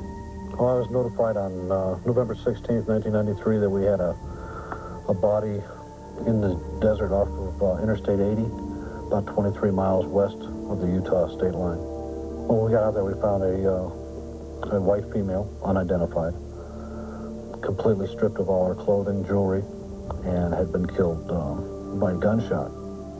An enhanced sketch of the victim was released in the hope that a loved one would come forward to claim her. No one did. It's very sad. I have a teenage daughter right now, and I would hate for her, something like this to happen to her, and she'd be just sitting somewhere and nobody knowing who she is or how she got there. The town of Elko adopted the unknown victim as one of their own. A local mortuary sponsored a funeral for the young woman nobody knew. This young lady had to be somebody's daughter, maybe somebody's wife, somebody's mother. She was due some dignity and respect. The way she died was not very pleasant, and we just couldn't, in good conscience, just take her out and bury her without having some type of a funeral service. Elko could only mourn and wonder why. The victim was buried just as she had been discovered, alone and anonymous. With few clues to go on, Detective Schultz sent out a teletype describing the Elko murder case to law enforcement agencies across the country. Almost immediately, sheriff's detectives in Millard and Juab counties in Utah called in. They both had unsolved murders strikingly similar to the one in Elko. I'll show you where our girl was found. They faced the chilling reality that a killer was on the loose. When all of the investigating detectives met to go over their individual cases, a pattern developed, instantly linking all of the murders. All of the victims were young women, shot with a small caliber weapon and stripped naked. Strangely, their corpses weren't haphazardly dumped. They were placed. The scenes are almost identical. The way their hair was pulled up underneath them, the way their heads were turned, the way their hands were laid out in a particular fashion, the way their feet were laid out in a particular fashion. We feel very strongly that the bodies were in fact posed, that there are some things that are not natural with the way the bodies were positioned. In all, 7 victims in Nevada, Utah, and Wyoming have now been identified as murders that could fit the pattern. We have a serial killer, we believe, out there that is going to strike again. A killer who has an uncanny knack for finding victims nobody knows and nobody misses. It's very frustrating. You start wondering, you know, what else can you do? What can you do? With anonymous victims and few leads, the detectives accepted sightings' offer of help. We brought in Dorothy Allison. This 69-year-old New Jersey housewife is also a psychic detective who has worked with the FBI and local law enforcement agencies on over 4,000 murder cases. For Dorothy, the first order of business was to go to the site where the body of Elko's Jane Doe was discovered. The minute that I get near the scene, It's over a circle that's 80 to 100 feet in diameter. Excited by these new findings, astrophysicist John Burke did a series of electrostatic readings on fresh crop circles. We did experiments last year which showed that at least some of these electrical changes cannot be produced by people knocking crop down. So regardless of what percentage of these things may be produced by people, there's quite a few of them out there that aren't. And so very definitely we've got some kind of real phenomenon on our hands, yes. If these elaborate designs are not created by a man-made technology, then who or what is responsible? The answer to that question continues to elude investigators. Natalie, when you were examining these circles, what conclusions did you come to? Well, John, with enough manpower and enough time, you can make a crop circle. But these gigantic, mathematically precise circles always appear overnight. And in most cases, no evidence of a hoax has been found. No tire tracks, no footprints, nothing. And Encounters will be back in a moment. Coming up next, reporter Russell Rhodes uncovers frightening airline pilot reports of UFO encounters. This wasn't an aircraft. Are these unidentified craft a threat to our safety in the skies? It was as big as a football field. Have you ever put your heads together? I see a slight tear in his when you're not together? And you recommend immobilization? I see no need for surgery. See? You will. And the company that'll bring it to you, AT&T. Your true voice. Half the fat. We like that. Half the fat? I thought it'd be smaller. That's a good taco. I like the taste. They're so full of good stuff. How'd you do it? Taco Bell introduces Borderlight Tacos. 4 new tacos with all the taste and half the fat. Try them and you'll be a believer too. Great. Borderlight. When you call collect, you're asking a favor. You're spending their dough. So do them a favor and make sure they pay less. Know the code. 1-800-CALL-ATT. You'll always get AT&T, and it always costs less than 1-800-COLLECT. Your true voice. Have you tried multigrain Cheerios? I wouldn't like it, and I'll tell you why. First, I feel like chewing gravel. This is good. Probably tastes like cardboard. Crispy. It's too bulky. Delicious. Once you try it, you can't deny it. I like it. I'll tell you why. First, He's a husband, You are married to the perfect man. I don't know. a father, Daddy's not here, sweetie. but is he a killer? Car popped up out of Half Moon Marsh. A woman's body in it. John Lithgow. Raising Cain. Tuesday at 8/7 Central. Parental discretion advised. It has 2 airbags, more room than you'd think, and great comfortable seats. In other words, it's a lot like a big fat car, but without the fat. Get to know the all-new Geo Metro. This is one thoughtful car. Its air conditioner's CFC-free refrigerant won't deplete the ozone, and it doesn't use a lot of gas. Get to know the all-new Geo Metro. Want to know more? Give us a call. The Hitman, the Motor City Cobra, Thomas Hearns, up close, personal, and sweaty. Beyond the physics. Beyond the engineering. Beyond the electronics of advanced cellular communications. It's the chemistry that sets us apart. Cellular One.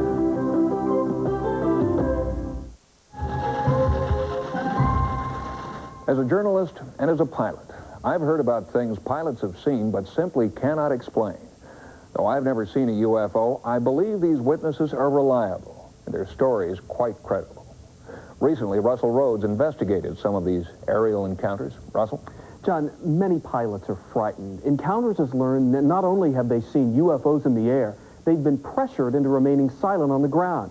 But now they're finally beginning to come forward. Here's my report. It happened on the night of November 17th, 1986, 35,000 feet over Alaska.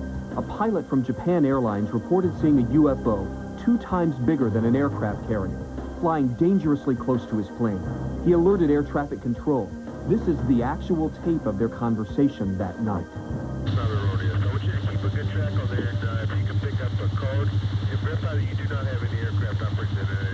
That is firm. We do not have anybody up there right now. Can you give me the position of primary you're receiving? The pilot tracked the enormous UFO for 10 minutes, and then it vanished into the night stars. Shaken, the pilot completed his scheduled flight, only to learn that he was grounded. He is not alone.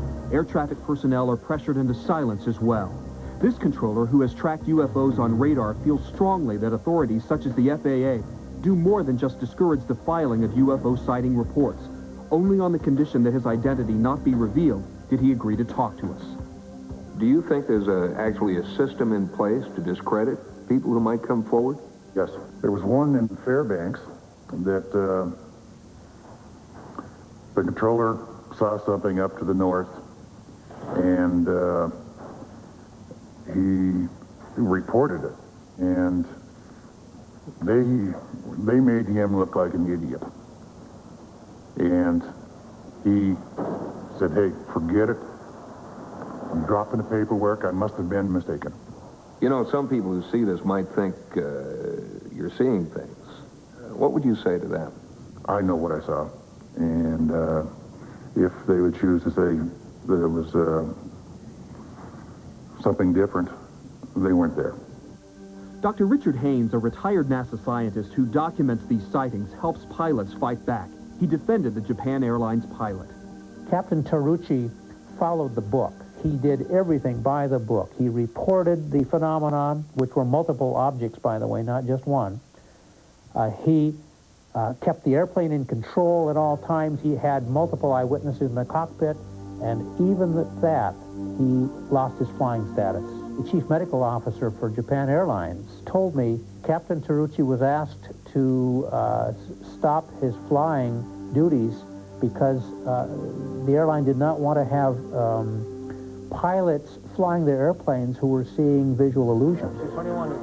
Even the FAA did not dispute Captain Tarucci's claims because air traffic control had confirmed the UFO on radar. Suspender 1628 at register. I'm picking up a hit on the radar approximately 5 miles in trail, your 6 o'clock position. Do you concur? They were very rational at the time when they landed at the airport. There was no appearance of any kind of drug or alcohol abuse or anything like that. They're very sincere about their situation and their descriptions, and basically we have no reason to doubt them with regard to what it is they say they saw. But it was Dr. Haynes' extensive database of similar cases that helped Tarucci get his job back. I went to bat for him, and I persuaded them, I think, that Captain Tarucci is not all that unusual because of all these other cases that I have.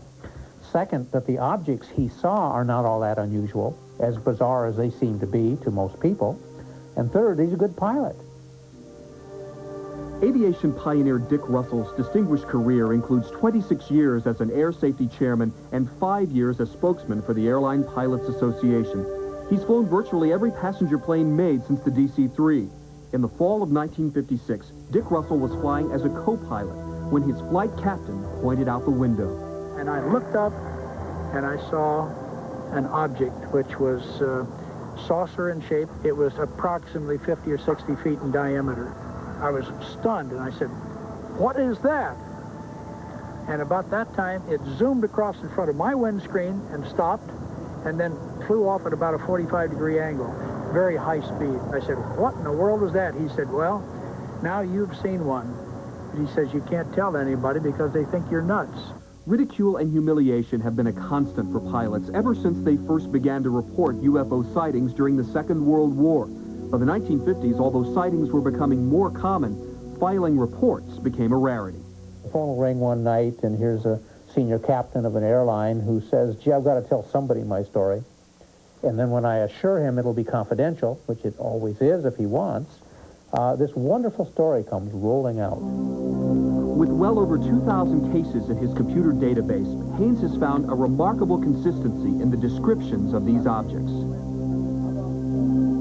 I have wonderful cases of the airplane is like here, and the object will be off the left wing, and then it'll hop over to the right wing. One very interesting case I investigated involving a commercial transport flying across the country at night. The captain told me that he was on autopilot flying at cruise altitude and cruise speed when all of a sudden the airplane began to fly by itself, to deviate off, I believe, to the left-hand side.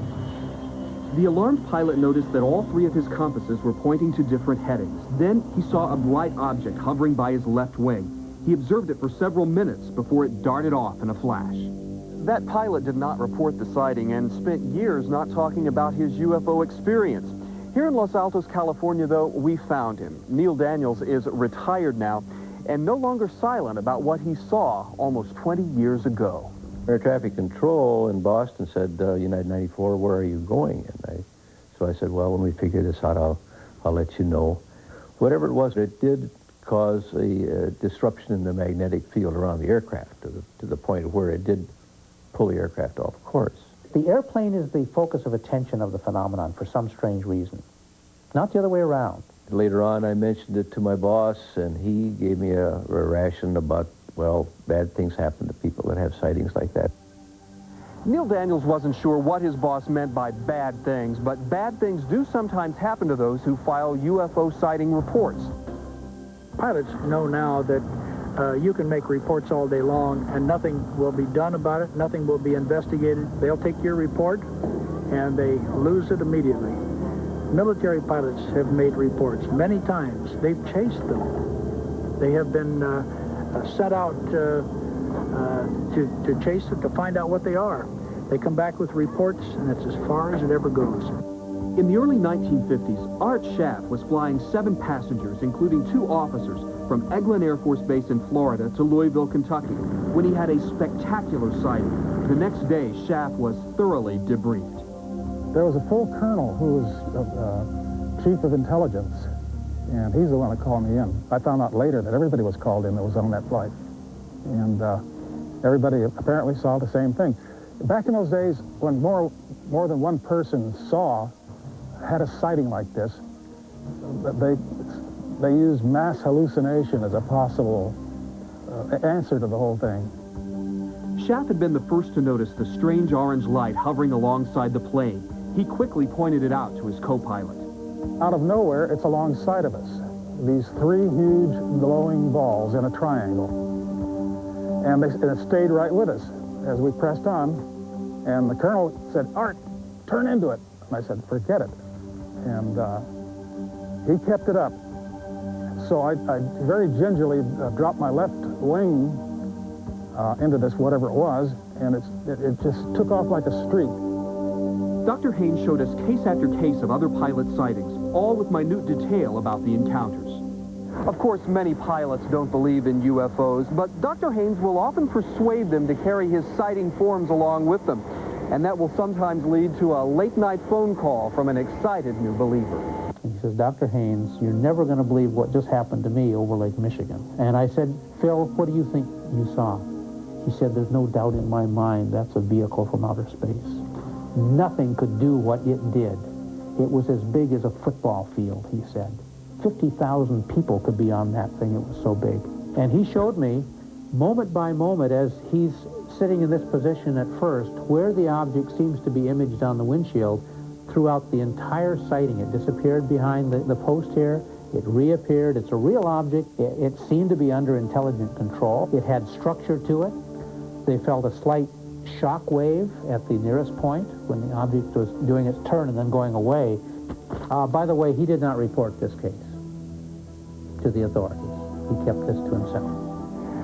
Dr. Haynes says he wonders how many other pilots out there are just keeping it to themselves. One has to ask the question, when will there be a system in place that will allow pilots to file UFO sighting reports without fear of being grounded?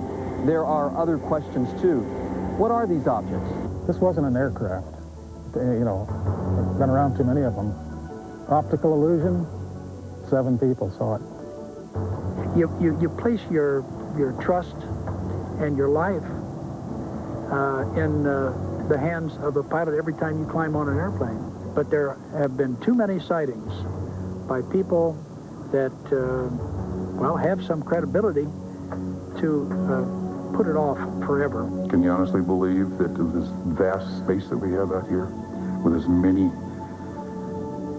heavenly bodies that are up there, that we're the only people? Doesn't seem possible to me. It seems clear that pilots have been coerced into remaining silent about potential hazards they have encountered while flying. And this is dangerous for them and their passengers when we put our lives into a pilot's hands. Flying is a serious business, and pilots have to be completely informed. The price for covering up the truth just might be paid in human lives. Encounters will be back in a moment. When we return, a UFO is spotted on a Weather Service radar screen. Oh my God, what is that? Plus, startling new UFO footage. These things were just flying all over. Is it proof of alien contact? Find out. Our dentist gave us a reason to try a new baking soda and peroxide toothpaste. Arm & Hammer Peroxicare. The reason? More baking soda. See, 2 out of 3 dentists recommend baking soda or a baking soda toothpaste for healthy teeth and gums. And only Peroxicare's patented formula gives you 10 times more baking soda than Mentadent. Plus the same amount of peroxide. No other baking soda and peroxide toothpaste gives us as much for healthy teeth and gums. New Arm & Hammer Peroxicare. It's serious care for healthy teeth and gums from the baking soda experts. The Nude Side EnviroPack uses 30% less packaging than regular bottles, so it takes up less space in your trash and in the environment. 2 very important points. The Nude Side EnviroPack, recognized by SWANA, an authority in waste reduction. Bacon, bacon, bacon, bacon. Guess what they're putting on McDonald's double cheeseburger? Bacon, bacon, bacon, bacon. McDonald's 99-cent bacon double cheeseburger. A bacon burger for just 99 cents for a limited time. What, you were expecting anchovies? Another reason to switch from this freeze-dried to dark, rich Folgers Crystals. Folgers looks more like dark, rich ground roast. It's fresh brewed coffee made into crystals. Folgers Crystals. See the difference in an instant. Yet another reason to switch from this freeze-dried to dark, rich Folgers Crystals. Folgers looks more like dark, rich ground roast coffee, but the freeze-dried costs about $1 more. Folgers Crystals. Pocket the difference in an instant. Al's used to abuse. Give me $300. Here, you Denver boot of a woman. But when his favorite beer gets a new spokeswoman, I'm Yoko Ono. he'll go over the edge. Slab 4 are trying to come up with a new official beer. I mean, they finished their search for the official pork rind. A brand new Married with Children tonight. From the director of Forrest Gump comes a special Tales from the Crypt you got to see to believe. He's looking at you, kid. Humphrey Bogart, Isabella Rossellini, John Lithgow, and Alfred Hitchcock star. Scary is as scary does. Primetime Tales from the Crypt tonight at 9:30, 8:30 Central. The new Geo Metro automatically comes with 2 airbags and a tiny little price tag. All you have to tell us is 2 doors or 4. The all-new Geo Metro. Now big ideas come in 2 small sizes. This shouldn't take long. We just wanted to let you know. Geo Metro is the lowest price car around that comes with 2 airbags. The all-new Geo Metro. Doesn't cost a lot, and it has 2 airbags. The modern era of UFOs began in 1947 with a series of dramatic sightings that culminated in the Roswell incident. According to many experts, a UFO crashed into Mexico and a government cover-up began. As we're about to see, that cover-up may still be going on, and it isn't confined to just the skies over Roswell. Recently, in response to constituent pressure, Congressman Stephen Schiff of New Mexico tried to retrieve records pertaining to the Roswell incident. That was the beginning. I thought this would be a very routine matter, that I would request from the Defense Department their records. They would provide me what they could. I'd give it to the constituents who asked for it, and that would be the end of it. Unfortunately, this has been anything but routine so far. Physicist and noted UFO researcher Stanton Friedman has been following the Schiff investigation since its onset. He wrote a detailed request, 3 pages long, to the Secretary of Defense, Les Aspin, last year. asking for a full report and briefing on the Roswell story, because many of his constituents claimed that it was being covered up. Instead of getting a response that he expected, he suddenly hears from an Air Force colonel in the Pentagon saying, oh, the Roswell, all that UFO stuff is over at the National Archives. The National Archives says we don't have anything. I couldn't begin to tell you why the Department of Defense has acted in this fashion. This is the first time that I can remember one agency simply referring me to another agency and washing their hands of the matter. And then in this particular case, the second agency, the National Archives, says they don't have anything. So this is beginning to look like a runaround. Michael Lindemann, founder of the 2020 Group think tank, believes he knows why the government is refusing to release its documents. There is very strong evidence, not only that other intelligence has reached this planet in numbers and diversity, but very strong evidence that our government, some people in government, know this and have treated it as a major secret. They did that for reasons which, I'll grant them, were probably good reasons. Today, they're stuck.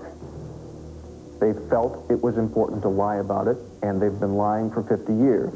And if a congressman is unable to uncover the truth, what chance does the ordinary public have? But since 1947, things have changed. Eyewitnesses own video cameras. Phone calls to emergency hotlines are recorded. And with persistence, we can gain access to extraordinary tapes like these. 911. We were just wondering, have you heard anything about these lights that are flickering up here in what is it, the east-southeast area? It looks like a string of Christmas lights that's way up in the sky. You are hearing the actual calls placed to a Western Michigan 911 line on March 8, 1994, following a number of UFO sightings. Police initially dismissed these sightings as an airplane, but local reporter Michael Walsh felt there was something more going on. I've spoken with individuals who purported to have seen this. I've spoken with scientists, with government officials, essentially everybody who could shed some light on what this was or could have been. And I've received just question marks so far. Okay, what do you have there, sir? There were at least 4 lights, and they were all flashing like, okay, they were in a sequence. It was a kind of like a V, and there was 4 lights, and they were blinking back and forth.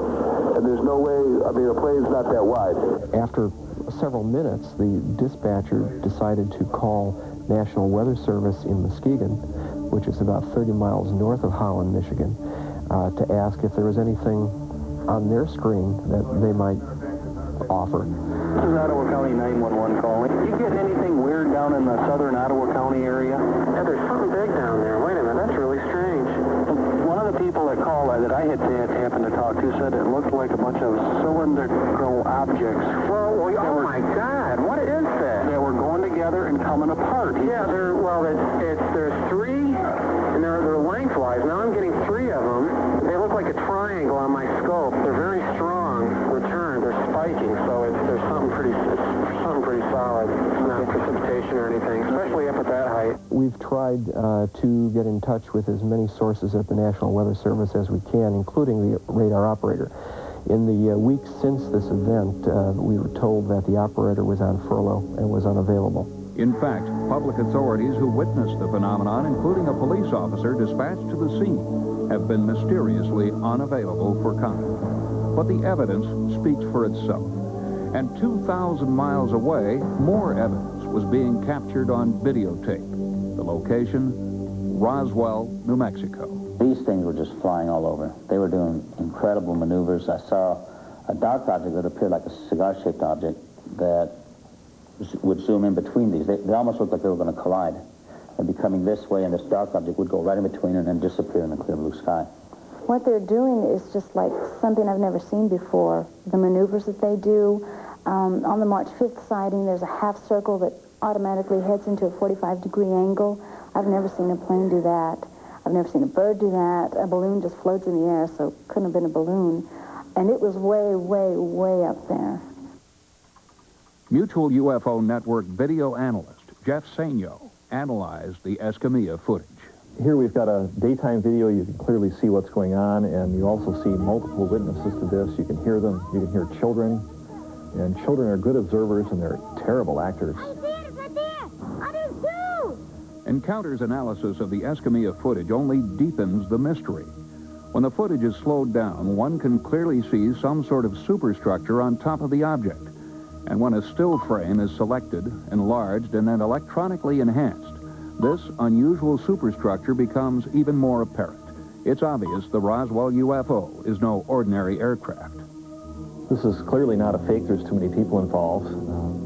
It's not an aircraft because it's overhead for too long and silent. The closest possibility would be is a weather balloon, but based on the limited shape information I have, it doesn't seem to match that. And most importantly, both of these objects appear to generate whirlwinds out of the bottom, and that eliminates pretty much any conventional object. Public officials prevented from talking about events documented on both audio and videotape. A congressman denied access to official files. Pilots and air traffic controllers being pressured into remaining silent. The cover-up seems to be continuing. Keeping secrets is easy. You don't tell anybody. You make sure people are thoroughly investigated, and you make them sign agreements, and you learn very quickly that the penalties for breaking security include death, life imprisonment, forfeiture of all possible future benefits, heavy fines. Certainly, if we go back to the Roswell incident as an example, we know that there are people who were warned off very matter-of-factly, very distinctly.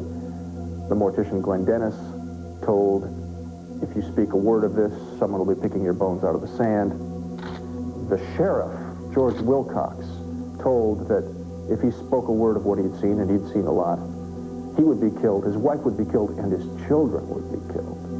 Now this can only be called terrorism. That story set the tone for almost 47 years of massive misrepresentation and cover-up. The question remains, how long can a cover-up hold before the weight of evidence washes it away? Here's the question you have to ask yourself. You can say, well, maybe the government knows something so terrible that they can't tell us. If that's true, then we are not living in a government of, by, and for the people. We have a right to know, to make decisions. We've entered a time in our history when the people hate government lies. Therefore, it's not just a question of telling them an uncomfortable truth, but admitting a very long-standing lie, which was aggressively defended. I put everything on the shelf because of this, because I know what we have.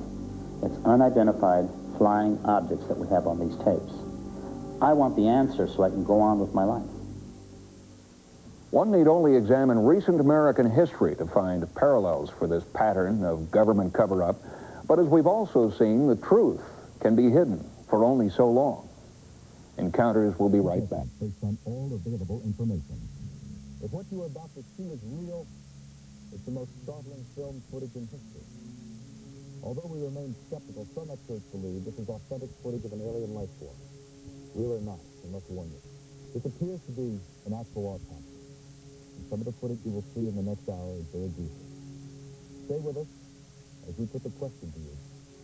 Alien autopsy, fact or fiction?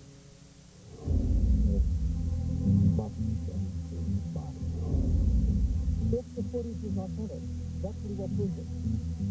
We've learned that aliens are visiting the Earth. Daddy said they look like a small 3-year-old child. We have this proof that this actually was an extraterrestrial craft. I'm not seeing a liver over to the right. I'm seeing a mass that I cannot readily explain. And I have great difficulty in correlating this with any human body that I have seen. It really felt like a real body that was being cut open. The story of the millennium. This was a true document. This is a document of exceptional importance. This is the fate. This should be hailed as one of the most extraordinary fates ever put together by affirmation.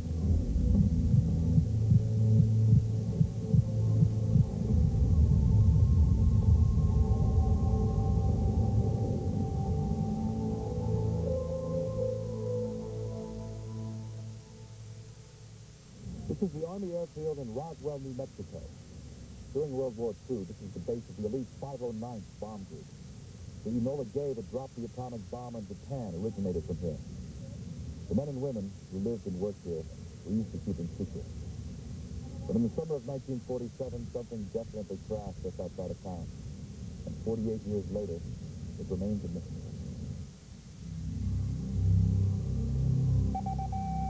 Headline edition, July 8, 1947. The Army Air Forces has announced that a flying disc has been found and is now in the possession of the Army.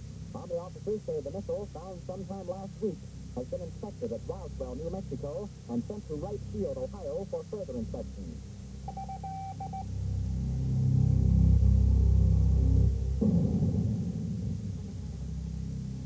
I was called to headquarters, was given copies of press release which stated in essence that we had in our possession a flying disc, told to hand deliver to the foreign news media we had in town at that time, 2 radio stations and 2 news stations. Walter House was the public relations officer for the 509 Bomb Group. The press release quickly made the rounds to the radio networks and evening papers around the country, feeding the curiosity of a nation where hundreds of flying disc sightings had been reported in recent months.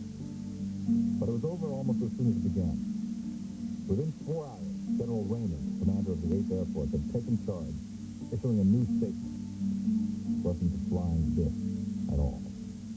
Everybody believed it. It was a weather balloon. The way it was handled, it was a real slick way. So, yes, we've got a flying saucer, and then have a general who is much more knowledgeable, naturally, because know that it was a new type of weather balloon. But the residents of Roswell knew it was something more than a weather balloon. My father was on the intelligence team at the Roswell Army Airfield, and it was his job to look at what they thought was a crashed aircraft or crashed something out there out of Roswell. When it came in, he was very excited. He woke my mother and myself up at something 1 or 2 o'clock in the morning, and he warned us to see what he was bringing in from the field. He said, this is part of a flying saucer. And so it was all brought in and spread out on the kitchen floor, and we looked at it. You know, I picked up this particular I-beam and held it up to my upper left to look at it with the kitchen light reflecting on the inner surface. And that's when I saw the writing, or the symbols of some sort. I thought at first, this is hieroglyphics, or some kind of writing like that. It certainly looked alien to me. While researching a book on the incident, author Kevin Randall discovered that more people had handled the crash debris than anyone had ever suspected. I think at last count, I had spoken to around 4 dozen people who handled various aspects of the debris. The most dramatic is the foil-like material that you can wad up in a ball and let it go and it would unfold itself. They tried to burn it and they couldn't burn it. And it wouldn't catch on fire, and they took out their pocket knives and they tried to cut it, and they couldn't cut it. Frankie Rowe had watched as her father, the Roswell fire captain, and his crew played with a piece of this strange metal. I guess they all had their chance to play with it for a while, and it was laying on the table, so I reached over and picked it up. And I played for it probably about 5 minutes. When you would wad it up in your hand, you couldn't feel it in your hand. You couldn't feel you had anything there. And it would go to a size that was so small that you'd have to look to see if it was still in your hand. And then when you drop it, it spread out all over the table. I sincerely believe we had the flash of something from outer space, because we still don't have materials that compare with the descriptions I've gotten of the material that was picked up out on the range and brought into town. If there was any doubt that a flying saucer had crashed, Frankie Rowe's father, one of the first to crash sites, had seen the most convincing proof of all. Living proof. Daddy came in so excited, and he said, what we saw was not from this world. There were 2 bodies that were laying on the ground outside of this craft, and that there was one, what he saw, little person. And he said, there's one little person that was walking around, and he said, they were still alive. And he said that The other two were dead, and the fifth one that was alive was very sad. My dad would not have gotten excited over a weather balloon. He was not easily excitable, and this is the most thrilled I'd ever seen him in my life. He thought that was the most fantastic thing in the world. Through his numerous interviews with those connected to the Roswell incident, Kevin Randall has been able to put together a sequence of events from the time the spacecraft and bodies were recovered. The best evidence we have from a number of eyewitness sources is that the craft and the bodies were brought to Hangar 84 on the Roswell Army Airfield and stored overnight before transport. What we understand from the eyewitness testimony is the bodies were sealed in a large wooden crate kept at the center of the hangar. It's absolutely brilliant what they did. They announced they had a flying saucer, but they've already captured it. They've already got it. There's nothing to see, so nobody goes out looking for the thing. Then they shift everything to Fort Worth. The higher headquarters says, no, those guys made a mistake. It was just a weather balloon. The press can't find Jesse Marcel because he's in Fort Worth and he's been silent. You know, when he came back from Carswell, after finding the debris, he did tell me not to talk about this, so I'm rather not to talk about this. This is a non-event. Play like it never happened. Don't even talk about this with his friends, which I didn't.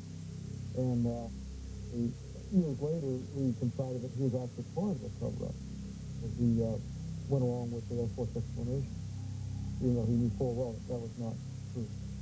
There's corroborative testimony that suggests somebody was putting pressure on people to silence them, and they used what means were necessary to keep those people silent. With the military people, it was merely the threat of imprisonment and going to jail because they understood that. With some of the civilians, they were told that if you ever talk about it, you will be killed. In the case of Frankie Rowe, a military officer came to ask her about the strange piece of metal that she had handled. I said, yes, I did handle it. And he started emphasizing, no, you didn't. And my mother was pretty strict, and we didn't lie. So I'm insistent that, yes, I saw it, yes, I held it. And he got mad, and he got louder. And he had one of those, looks like a small baseball bat that hooks on the side of your belt. And he took that out, and he's holding it, and he's like beating his hand. Every time he said something, he would put that on his hand. And he would say, I want you to understand, you were never there. You did not see anything. You did not hear a conversation.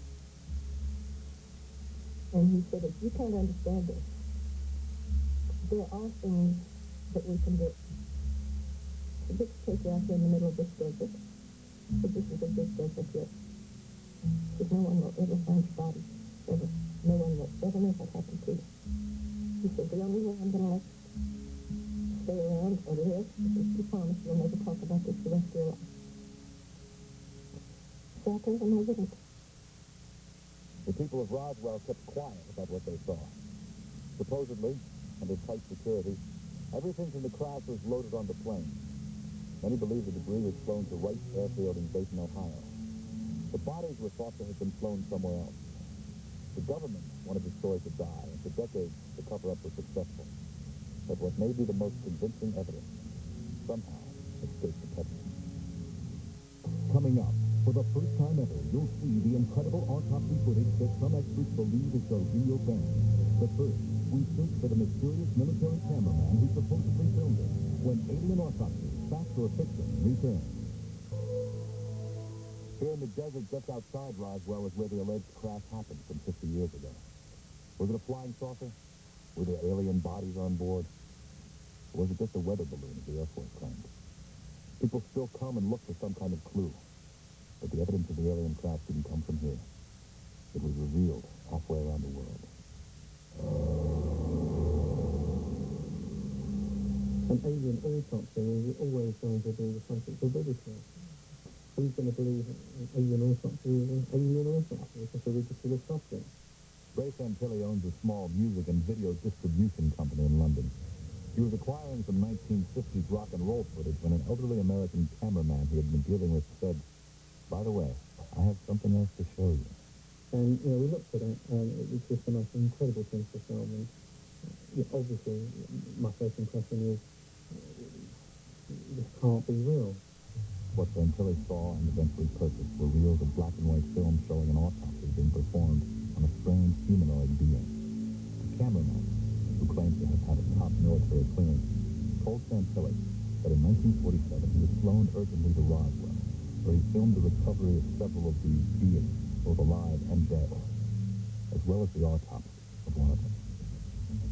He set aside certain canisters of the film which he thought there were problems in processing, and they needed special treatment during processing. The rest he sent straight back to Washington.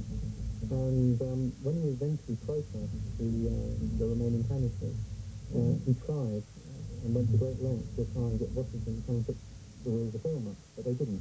He kept it in a cardboard box. Simple as that. And he kept it in his archives. The question of, well, is it a hoax, then goes back to the incident itself. What he saw was a disc, a flying disc that was crashed. It was on his back. He saw the creatures that he'd been asleep laying outside of the vehicle, screaming in pain for most of it. So he can't tell you where they came from. He doesn't know.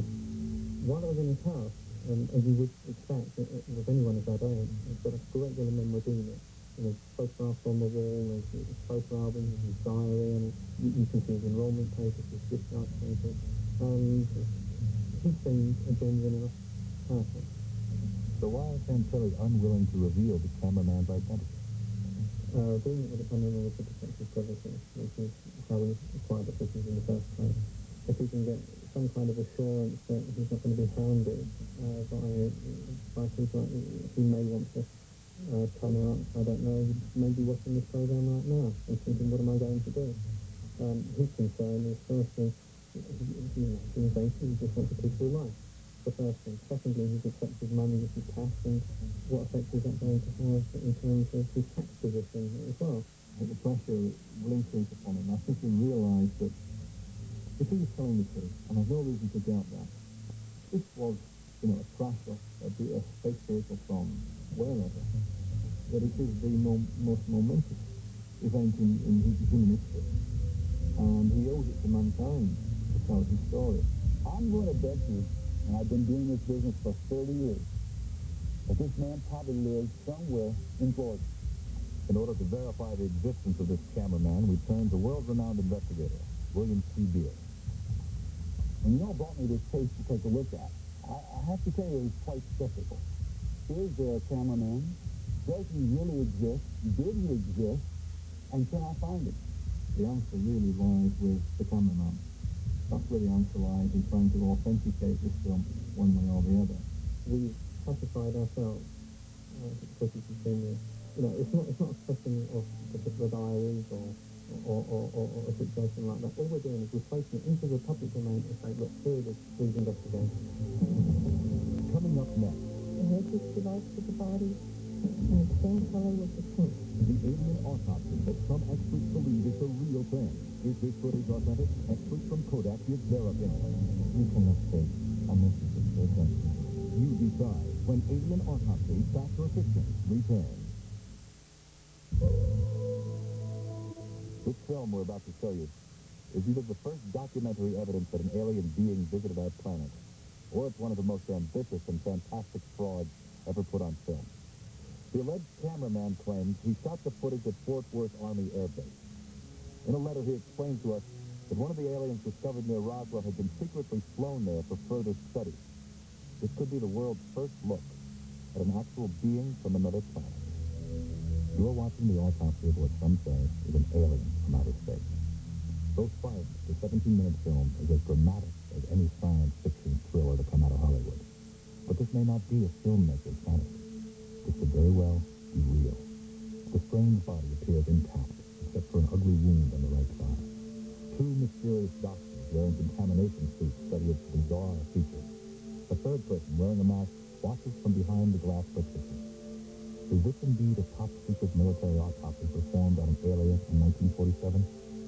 Like with any mystery, we need to hear from witnesses, examine the hard evidence, and bring in the experts. First, the eyewitness. Daddy says they look like a small 10-year-old child. The head which belongs to the body, and the skin color with the tint, with the tint of a gray cat. Of course, you can't tell skin color in this, but the size, the shape of the eyes, the That was all pretty well clear. The nurse that was supposedly there described an individual that may have looked somewhat like the individual that was being autopsied. The florid head, the black eyes. I think she described 4 things rather than 6. So there's a discrepancy or difference there.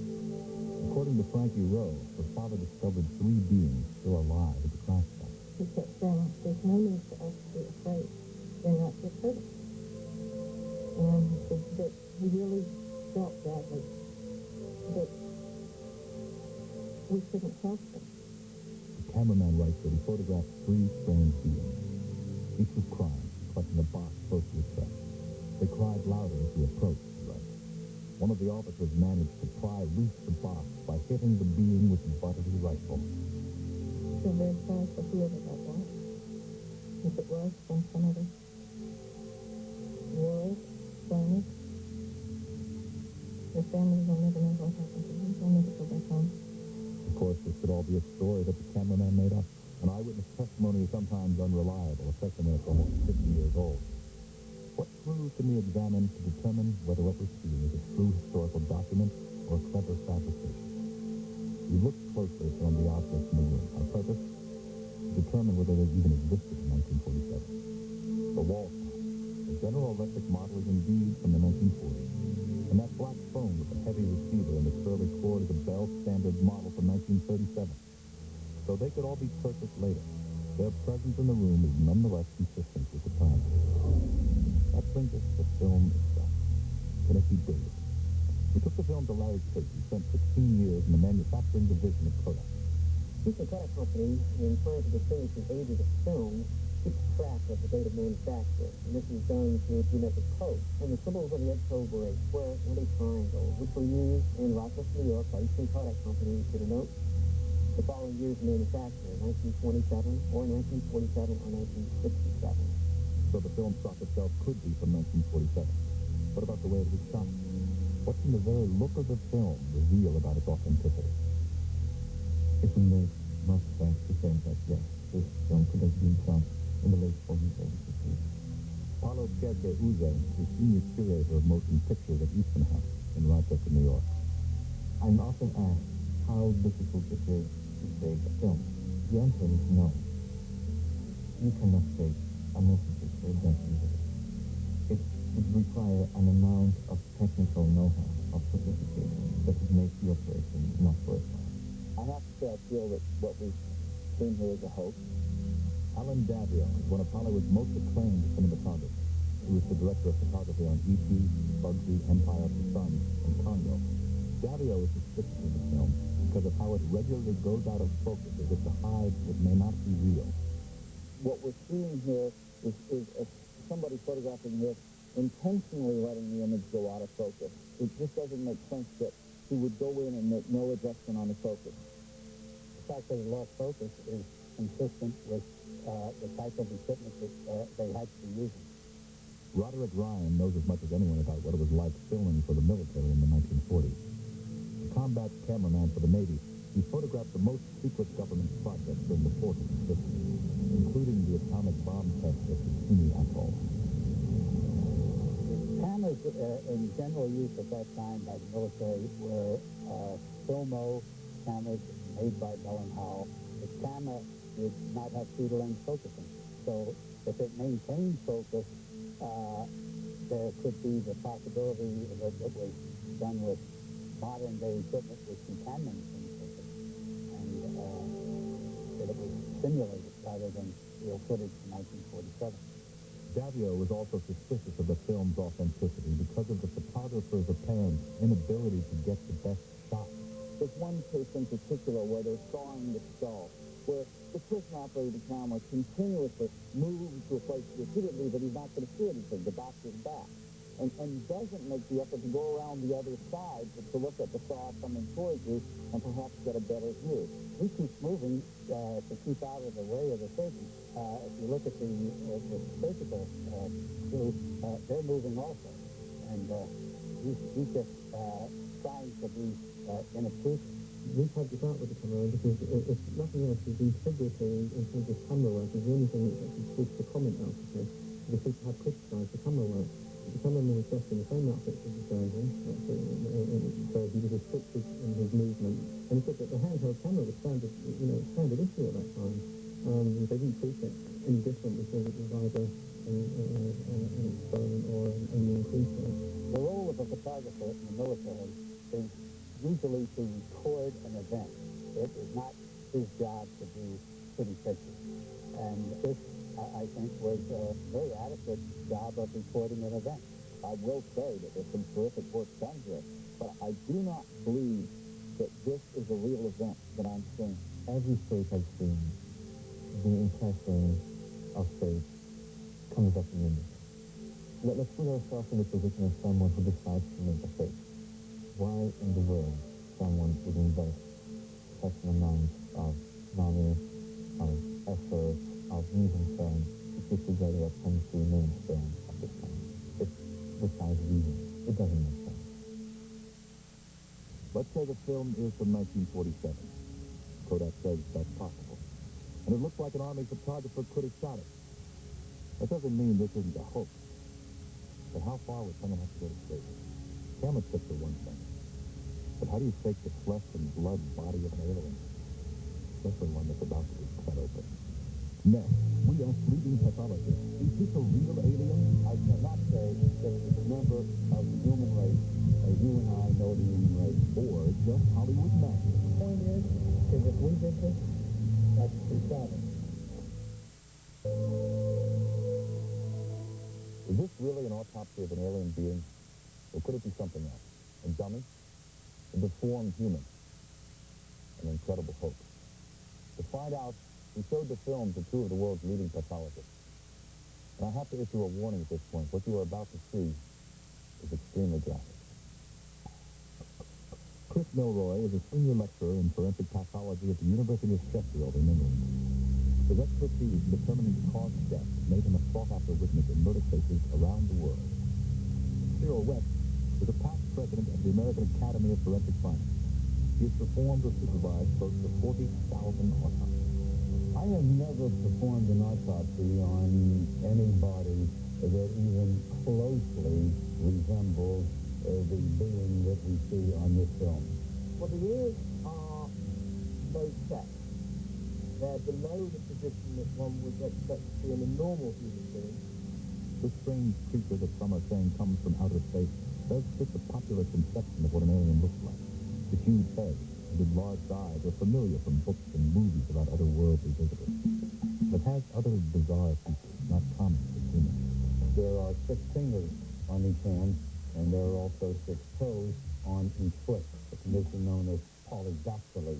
And that's seen in various kinds of chromosomal or genetic abnormalities and defects. You don't see any male genitalia, and therefore all the indications are it looks like a female body, but without any secondary sexual development. In other words, there is no developed breast. West's initial reaction was that we were looking at a woman with Turner's syndrome, a chromosomal disorder that affects 1 in 5,000 female births. The victims, who are lacking feminine chromosomes, do not develop sexually. However, few survive into adulthood.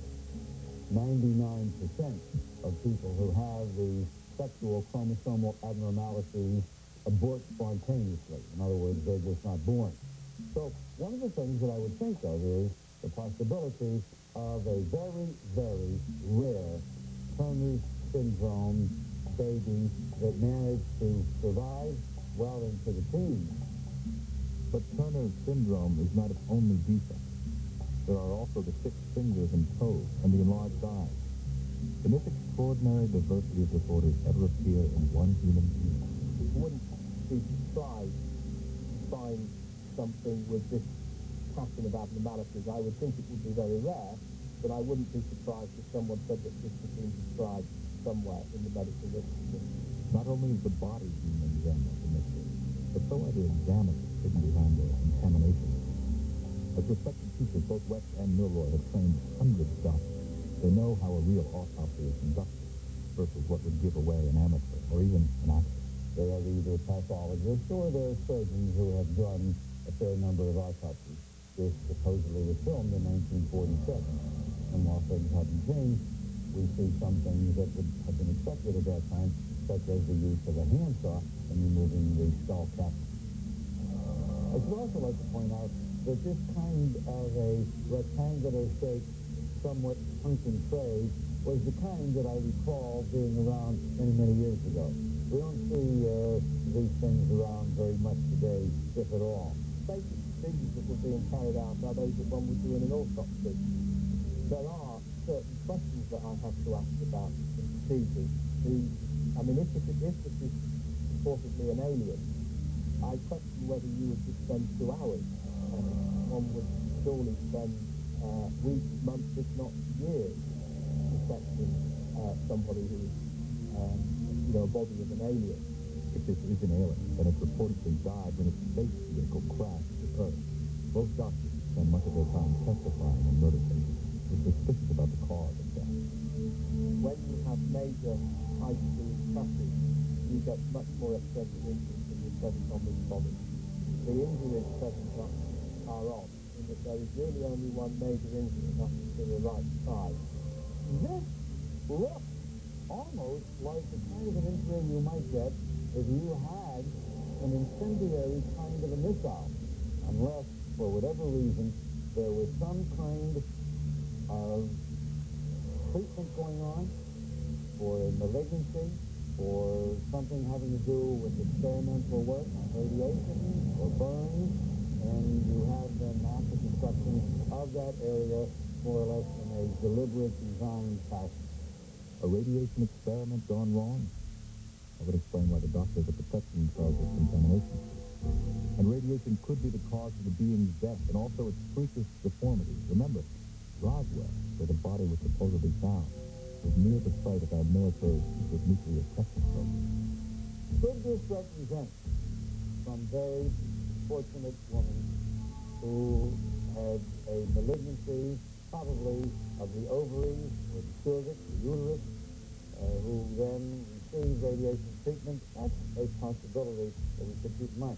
But that would not explain, as far as I'm concerned, obviously the polydactyly. That's nothing to make toes and fingers grow. That would not explain the disproportionately large head, and would not explain the disproportionately large orbital socket.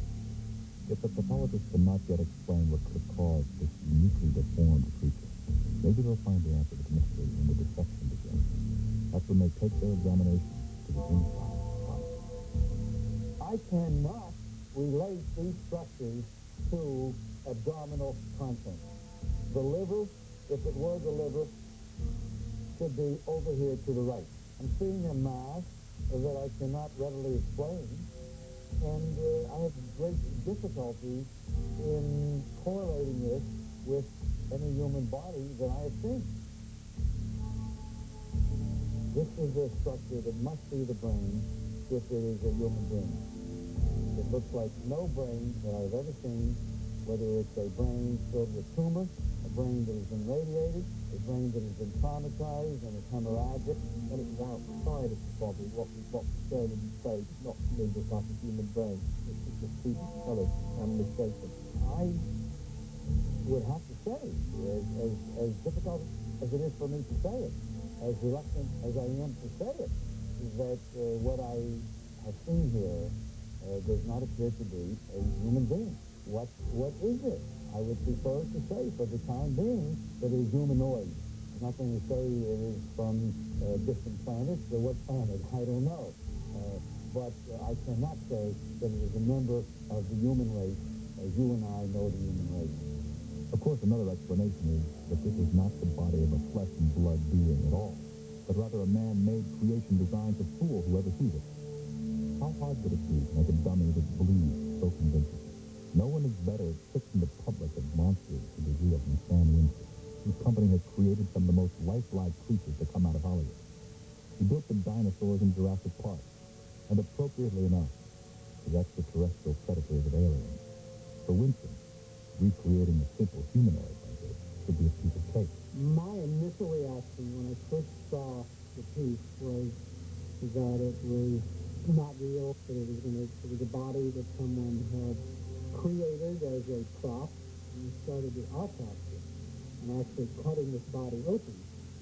and knowing how difficult it is for us in the live effect world to actually simulate cutting skin, I started looking at it and saying to myself, if in fact this isn't real, I would be real proud of creating an image like that myself today. In fact, I'm going to talk it over with you guys here in the studio as to how we would do this.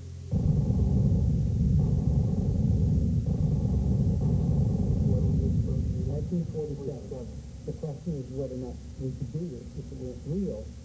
And let's take it back to just before the cut. The organic quality of the legs and the feet, and all that looks very good. You see how uniform the blood is on the inside surface of the skin, and the amount of drippage down the side where it's uniformly wet on the inside? But, I mean, we never were able to do that. All right, let's fast forward to the cell. Yeah, this is pretty incredible. It's just a short shot. Point is if we did this, that'd be insanity. Yeah. This is what I find most interesting. Is the peeling of the skin. And how to create this, exactly, and how to create that on a cell.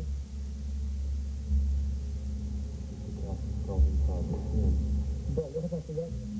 And what about the unevenness of it? It's not like it's been cold. What about the bleeding of it, the wetness of it? It is not, you don't see tubes spurting, you don't see blood, it's just all evenly wet. What materials are out there that will duplicate skin like that? I mean, it's mostly the silicones that we're using now, especially formulated silicones. And they didn't have those in 1947. No, they didn't. And anybody that's got access to them now has been out there doing a lot of big-time Hollywood movie stuff. Yeah, and I don't know how they did it. If it's been done today, to look like it was done then, it would be a many, multiple thousands of dollars. And even if it wasn't made to look period, I mean, just to do this properly. It's very expensive. And my hat's off to the people who created it, or to a poor alien that's dead on their table. Coming up next, our search for the cameraman continues. Was that Roswell alien crash? And will the government ever come clean about what happened at Roswell? I'm hoping that they will someday release the Our search for the cameraman is continuing. Here's what we know so far. We have a white male. We know he's 82, 83 years old currently. We know when he entered the service. We know that he was in the service for 10 years. With a detailed profile constructed, Bill Deere said his team of investigators and motives.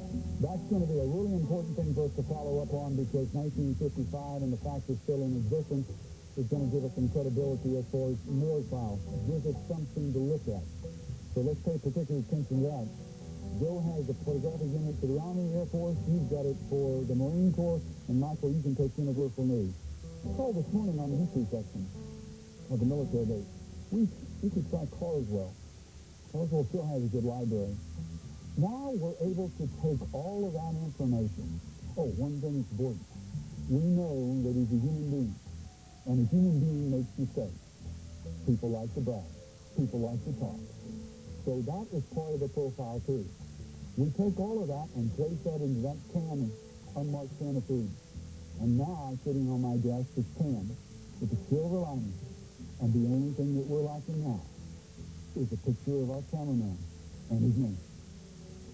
Within hours, Deere had a tip that another former military cameraman living in Florida may have some knowledge of the cameraman's identity.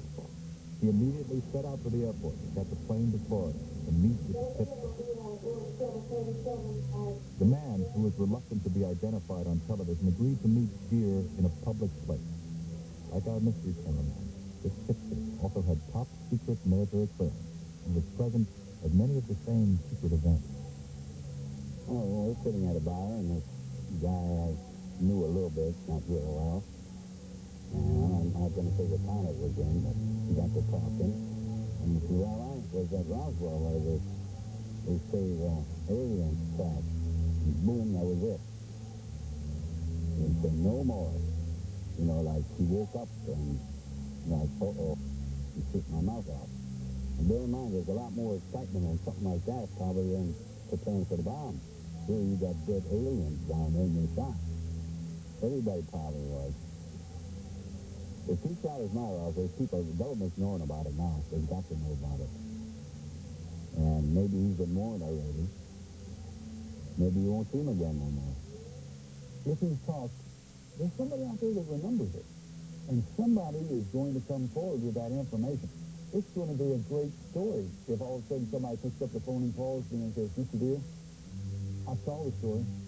I know who you're talking about. And this is who he is. There's so many open questions.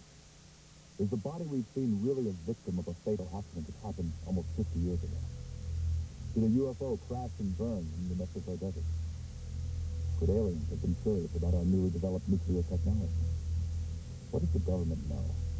And what aren't they telling us? We'll never know until the secrecy surrounding the Roswell incident finally ends. I'm positive that there's information being withheld from the public domain concerning the Roswell event. I'm hoping that they will someday release the information. Tell us what actually happened. The witnesses to this still puzzling event kept to their promises and remained silent for decades. Many lived in fear of the very government to which they now turn for answers. Even so, congressmen from New Mexico have taken up their cause. His mission to persuade the military, FBI, and other agencies to finally come clean. When I sent the first request to the Secretary of Defense for a response about the Roswell incident in view of the fact that these accusations, essentially the government cover-up, the response I got was a very truth letter that said in about a sentence or two from the Air Force, we referred your letter to the National Archives. That's all it said. The National Archives then said, we don't have any information about the Roswell incident, which I was convinced the Defense Department had to know before they were sending me there. So in other words, I thought I was getting the runaround. To force the Defense Department's hand, Schiff called on the General Accounting Office, which is the investigating arm of Congress. At the end of 1993, the GAO agreed to look into Roswell. Before they could even respond, the Air Force released a report of its own. In late 1994, they offered a new explanation of what crashed in Roswell back in 1947. The Air Force maintained that the crash was still a balloon. They have disavowed the weather balloon story, but they say that it was then a different kind of balloon, a special balloon to go to very high altitudes for the purpose of detecting whether the Soviets were exploding nuclear weapons in the atmosphere.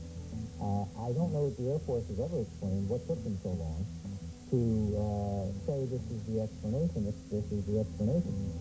On July 28, 1995, the GAO issued its report on Roswell.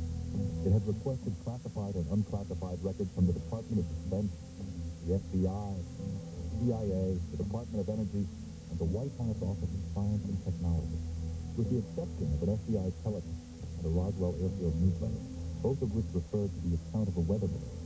None of these agencies claimed to have any information on Roswell. Schiff had asked the GAO to track down all outgoing messages from the Roswell Army Airfield to military higher-ups in the summer of 1947. The GAO's findings? All these outgoing messages have been destroyed. They believe that the records, in fact, were destroyed more than 4 decades ago. So there's not an individual on the job now we can just call up and say, what happened to these records? And so the GAO has simply no further recommendations or ideas on how to go farther. The only records we're talking about being destroyed are communications from Roswell Army Airfield in 509, only atomic bombing group in the world, out moving messages. How about the analysis of the materials? How about the autopsy reports? How about the eyewitness testimony from those who stood guard, those who carried it, those who tested at various government labs? There ought to be a ton of other papers. Stanton Friedman and other researchers believe that the complete file on Roswell still remains hidden. It's a file they believe that includes documentary evidence of a crash of a flying saucer and the autopsy of the aliens found within. There is no question that film exists of the autopsy. When you have an event like this, you're going to film every aspect of it.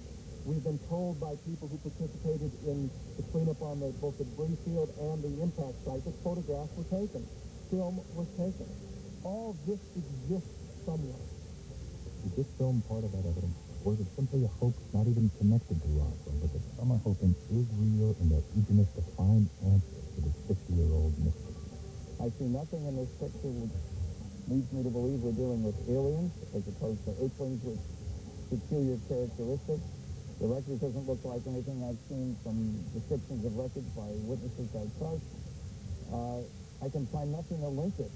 It doesn't seem to me that somebody has put together a gigantic spoof hit. If they have, boy, they're wasting their time in engaging in some small ripoff like this. They should be in Hollywood making some fantastic films with Steven Spielberg or something. Nothing about this thing feels funny. You came to me and said that you created this illusion. You'd be working here like that. My guess is that this was done by somebody strictly for money. I think eventually it will be shown to be a hoax, but by that time, Santilli will have collected his royalties from the different television companies throughout the world, and he will have made the majority of his sales with videos. This is just to document the case, a documental discussion in person. If it's a fake, it should be hailed as one of the most extraordinary things ever put together by a filmmaker. Was this a real encounter with another civilization? A bizarre human experiment gone wrong? Or an elaborately staged production? We don't claim to have the answer. But by consulting with film experts, eyewitnesses, pathologists, and some of Hollywood's top movie makers, we've given you an opportunity to hear from all sides.